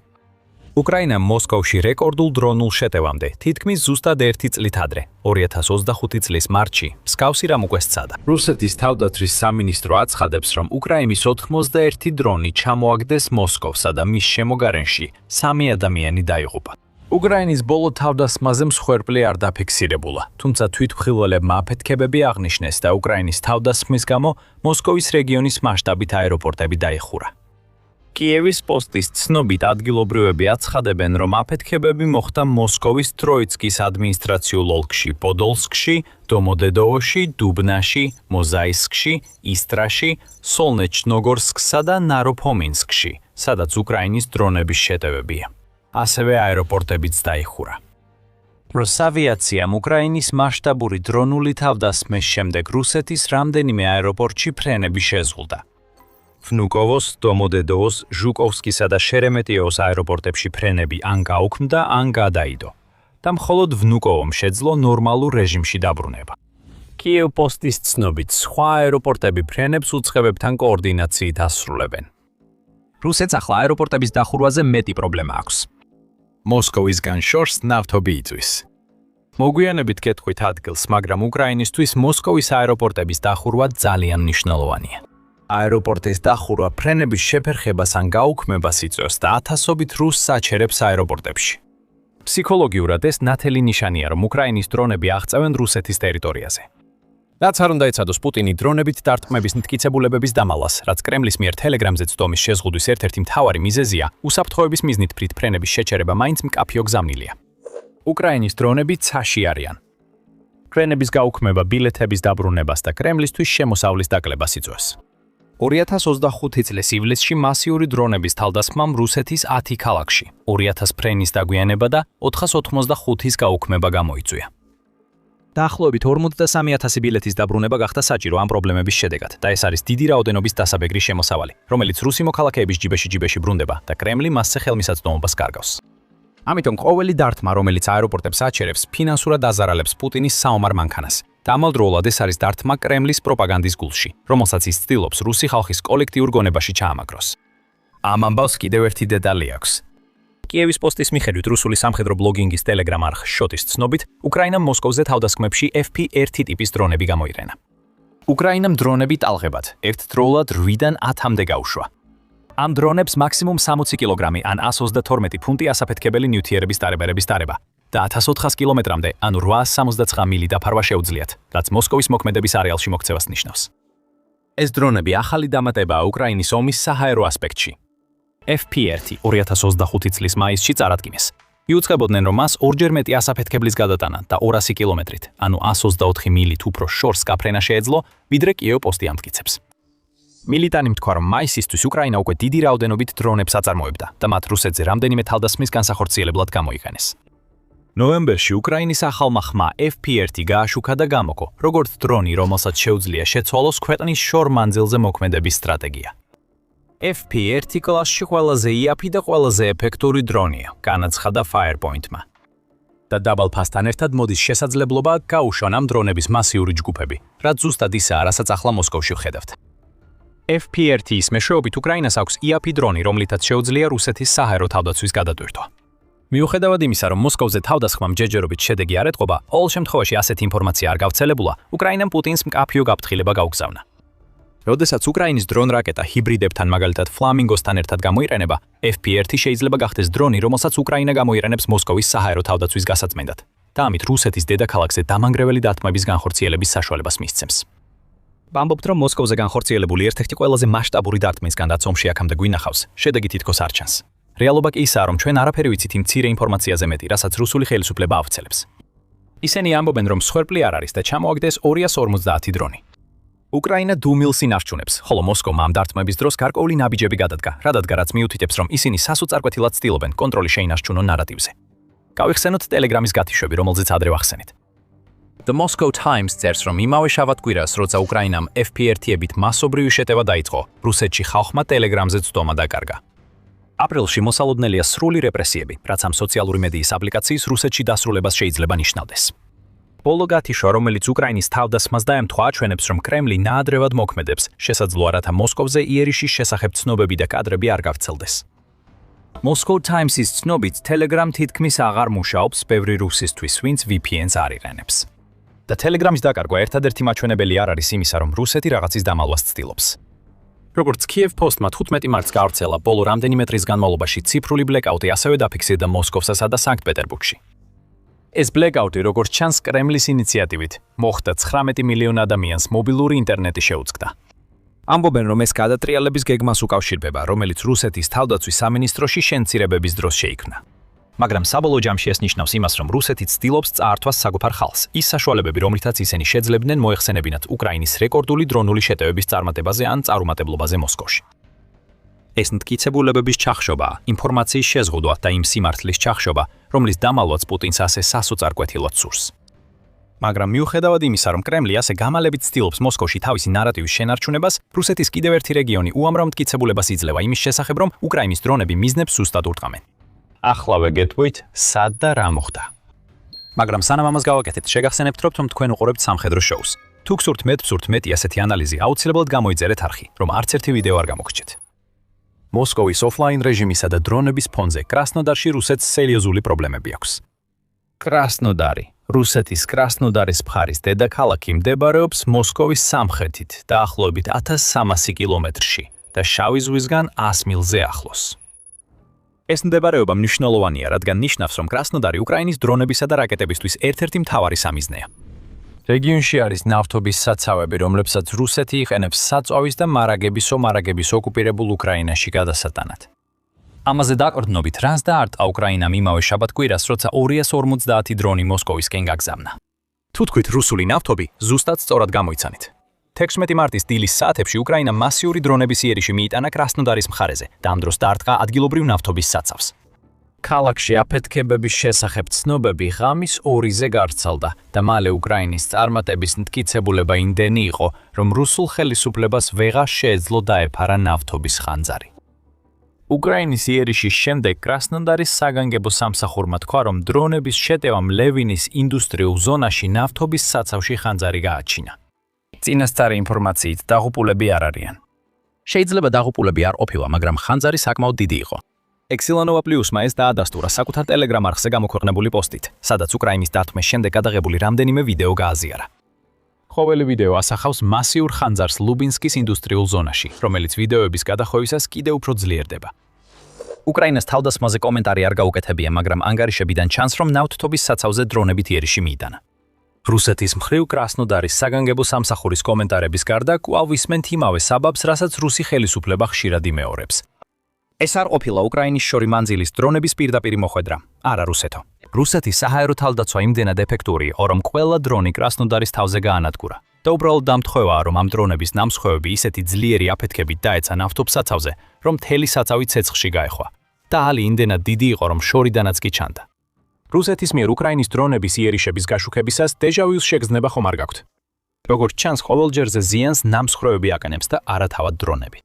რუსეთის ენერგეტიკა და სამხედრო ინფრასტრუქტურა იმდენად მტკიფეა, რომ საწყობზე ქვის სროლითაც ცეცხლი შეიძლება გაჩნდეს. ხუმრობთ, რა თქმა უნდა.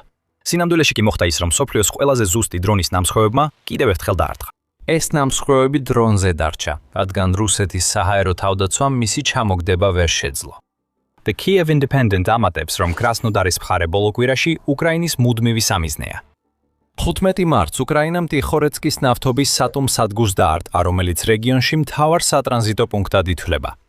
კიდევ ერთხელ სოციალურ ქსელებში გავრცელდა ფოტოები, მათ შორის ერთ-ერთი, რომელიც ექსილენოვა პლუსმა გააზიარა და რომელზეც ობიექტი ცეცხლშია გახვეული. 15 მარტის დარტყმა 12 მარტის იმავე ობიექტზე თავდასხმას მოჰყვა და რუსებს ჭრილობაზე მარილიც მოაყარა. გარდა ამისა, უკრაინამ დაახლოებით იმავე პერიოდში იფიფსკის ნავთობგადამამუშავებელ ქარხანაზე დარტყმაც განახორციელა. ზოგს ეგონება, რომ კრასნოდარის მხარეში რუსეთს საჰაერო თავდაცვა არ აქვს. ალბათ არც აქვს, აქვს. კრემლი უკრაინის მასშტაბური თავდასხმის შემდეგ ცდილობს მოსკოვიდან ინფორმაციის გაჟონვის შეჩერებას, თუმცა ვეღარ მისდევს, რას აკეთებს უკრაინა 800 მილის დაშორებით. კრასნოდარის მხარე და მისი ნავთობი იწვის და რუსეთმა ვერ შეძლო დაემალა ის, რასაც უკრაინა ამ რეგიონში აკეთებს. კრასნოდარი და მოსკოვი ორი განსხვავებული ქალაქია, სადაც ბოლო დღეებში დრონებით გამოწვეული მასშტაბური ნგრევა გადაიტანეს.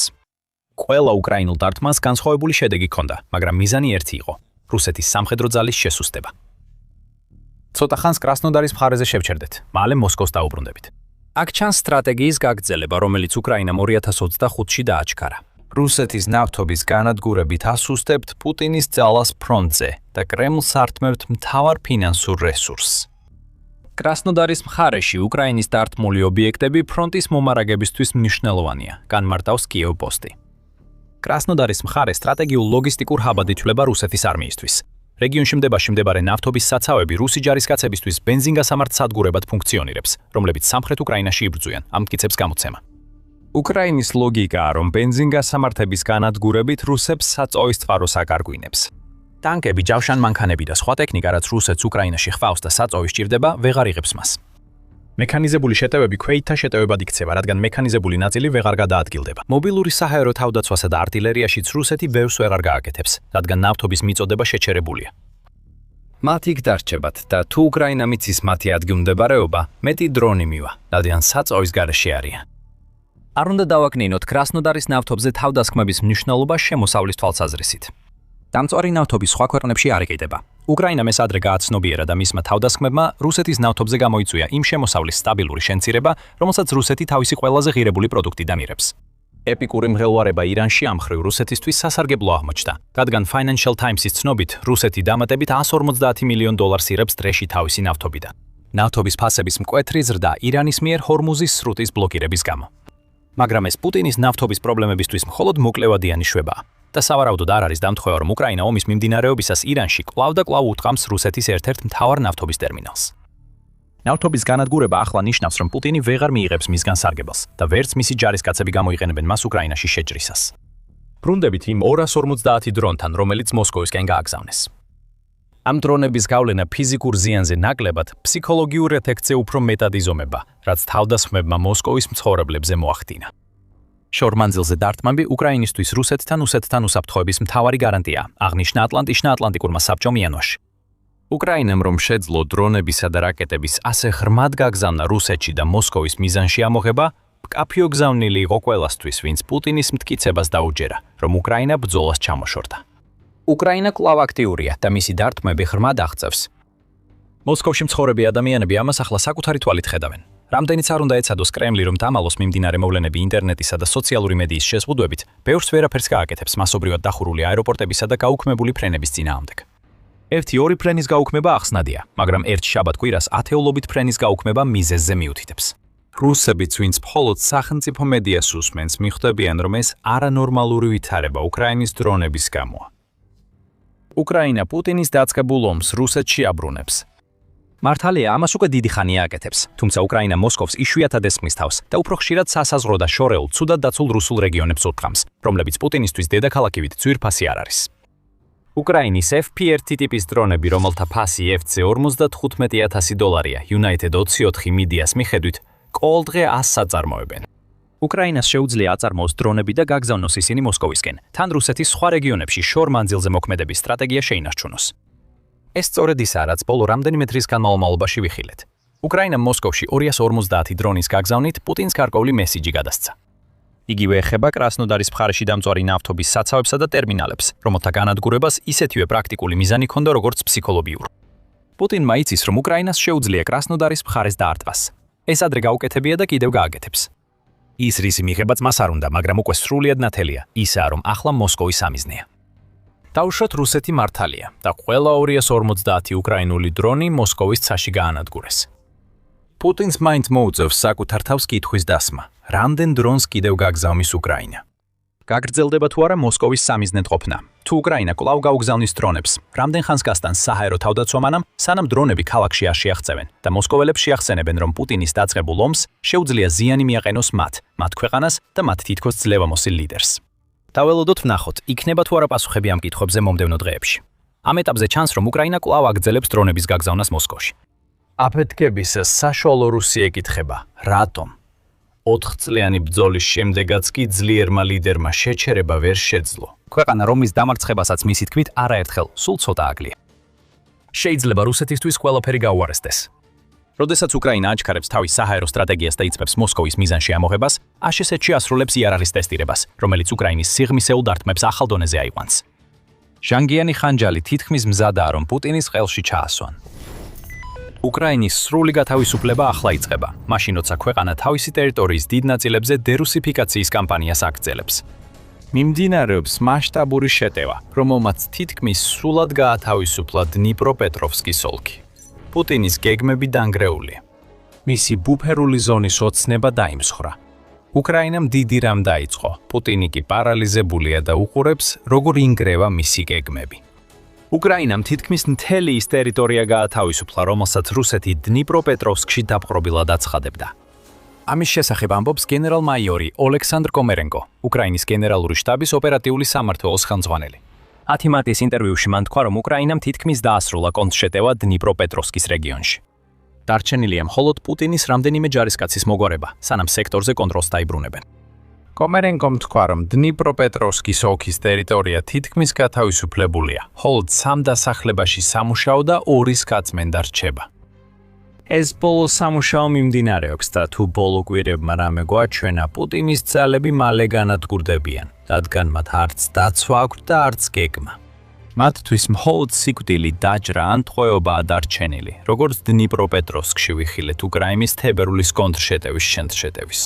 ამ კონტრშეტევამ შესანიშნავი შედეგი გამოიღო. როდესაც რუსეთი ცდილობს კიდევ უფრო შეიჭრას დონეცკსა და ზაპოროჟიაში, მას სურდა, რომ დნიპროპეტროვსკში დაკავებული ტერიტორია ბუფერულ ზონად ექცია, რომელიც უკრაინული დახმარების შემოსვლას შეაჩერებდა. მოგვიანებით განვიხილოთ, რატომ არის ეს მნიშვნელოვანი, განსაკუთრებით იმ გათვლილი გაზაფხული-ზაფხულის შეტევის კონტექსტში, რომელიც პუტინს თავის ბინძურ ყაიდაზე აქვს. უკრაინამ გეგმები წინასწარ შენიშნა და სწრაფად იმოქმედა.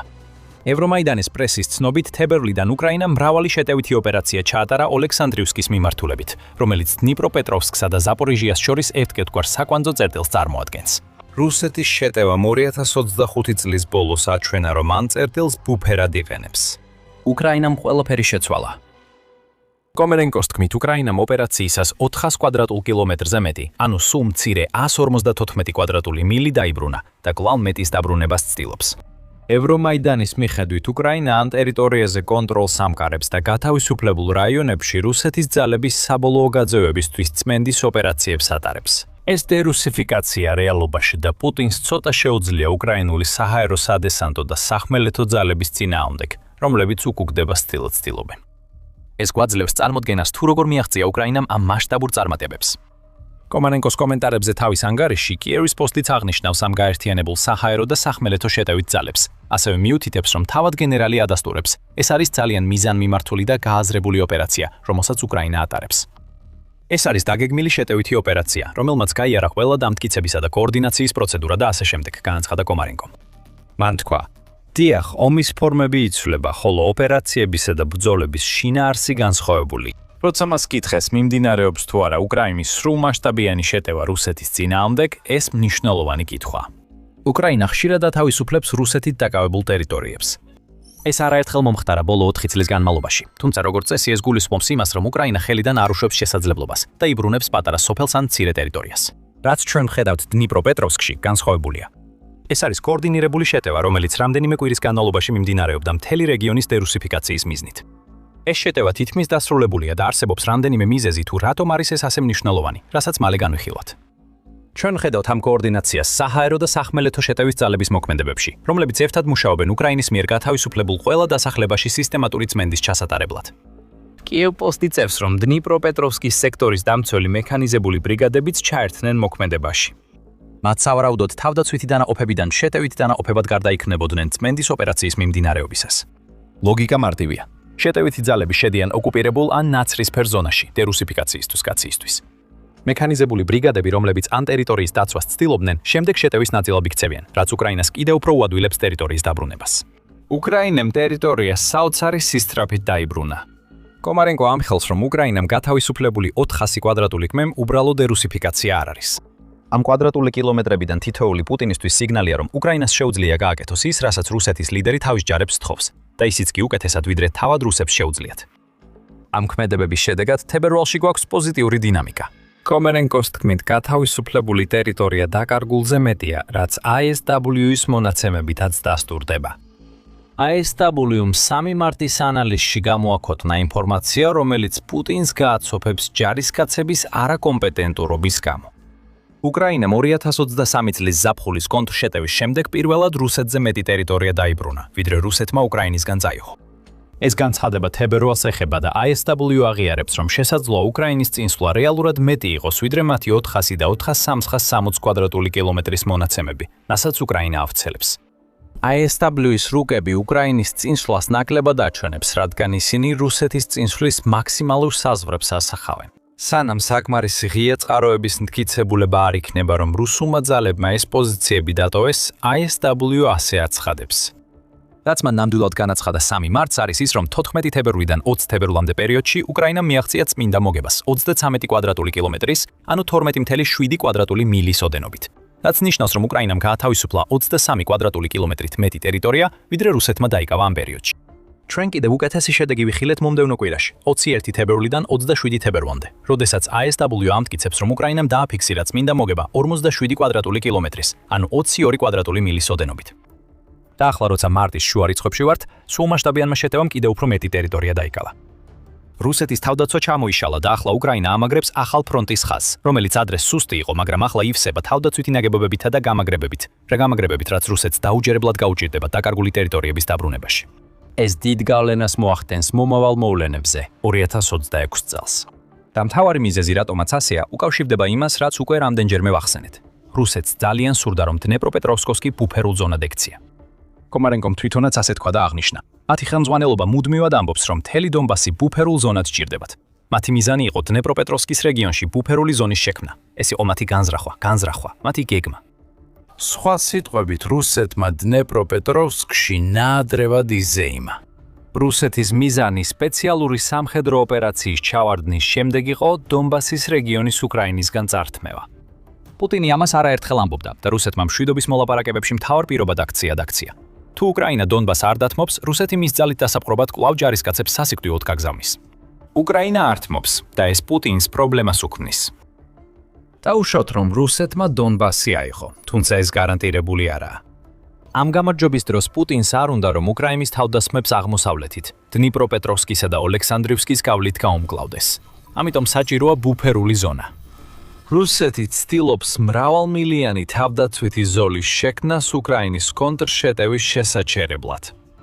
რაც უფრო დიდ ხანს შეაჩერებს რუსეთი კონტრშეტევას დონბასში, მით მეტ დროს მოიპოვებს გამაგრებების ასაშენებლად. და კონტრშეტევის წარმატება ნაკლებად მოსაოდნელი გახდება. ეს ნიშნავს, რომ რუსეთს აღმოსავლეთ და სამხრეთ უკრაინაში ფრონტის ხაზებზე კონტროლის გაფართოება უნდა. ბოლო 1 თვის განმავლობაში უკრაინის დერუსიფიკაციის კამპანიამ ეს შეუძლებელი გახადა, რადგან მან გაანადგურა ის ბუფერი, რომლის შექმნაც პუტინს ასე ძალიან სურდა. პუტინის მიერ ბუფერისთვის განკუთვნილი თითქმის ყველა მიწის ნაკვეთი ახლა ისევ უკრაინის ხელშია და უკრაინა ცდილობს კიდევ უფრო მეტი ტერიტორია დაიბრუნოს, რადგან მისი შეტევა უფრო ღრმად მიდის. ეს მნიშვნელოვნად იმოქმედებს დონბასში 2026 წელს, რომ აღარაფერი ვთქვათ ჰიპოთეზურ მომავალზე, სადაც რუსეთი დონბასს აკონტროლებს. ახლავე აგიხსნით რატომ. მაგრამ სანამ ამაზე გადავიდოდეთ, თუ ესეთი ანალიზი გსურთ უფრო ხშირად მიიღოთ, დარწმუნდით, რომ გამოწერილი გაქვთ The Military Show. ჩვენ ყოველ კვირას ასე ვშლით ყველაფერს. რატომ არის უკრაინის წარმატებები დნიპროპეტროვსკში ცუდი რუსეთისთვის? გარდა იმისა, რომ პუტინს იმ ბუფერული ზონის შექმნაში შეუშალეს ხელი, რომლის გამოყენებასაც სრულიად გაურკვეველ მომავალში აპირებდა. სრულმასშტაბიანი შეტევა მიუთითებს, რომ უკრაინას ამ ეტაპზე ინიციატივა აქვს ბრძოლის ველზე. უკრაინა ახლა უფრო წარმატებულია ვიდრე რუსეთი, რაც აჩვენებს რუსეთის თავდაცვის ზღვევას და უკრაინის მყარ პოზიციებს. ემილ კოსტაჰელმი, ფინეთის Blackbird Group-ის სამხედრო ანალიტიკოსი, ამას Kiev Independent-თან განცხადებებით ადასტურებს. ბოლო რამდენიმე კვირის განმავლობაში უკრაინა კონტრშეტევაზე გადავიდა, განსაკუთრებით დნიპროპეტროვსკის რეგიონში. ზოგადად აშკარაა, რომ ფრონტის ამ სექტორში ინიციატივა უკრაინაზე გადავიდა, აცხადებს კოსტაჰელმი. ატლანტიკური საბჭო 3 მარტს აცხადებს, რომ უკრაინამ გაუძლო რუსული ზამთრის შტორმს ენერგოსისტემაზე და ინიციატივა უკრაინას დარჩა. საკუთარი ტერიტორიის ნაწილის გათავისუფლების გარდა უკრაინა რუსეთს უზარმაზარ დანაკარგებს აყენებს, იღებს მილიარდობით დოლარის დახმარებასა და სესხებს და უკვე იყენებს ახალ შორმანძილზე მოქმედ იარაღს რუსეთსა და ოკუპირებული ტერიტორიების წინააღმდეგ. უკრაინა შორსაა იმ გამოფიტული ძალისგან, როგორსაც პუტინი ცდილობს წარმოაჩინოს 2025 წლის ბოლოსკენ და კონტრშეტევა ამის უახლესი მტკიცებულებაა.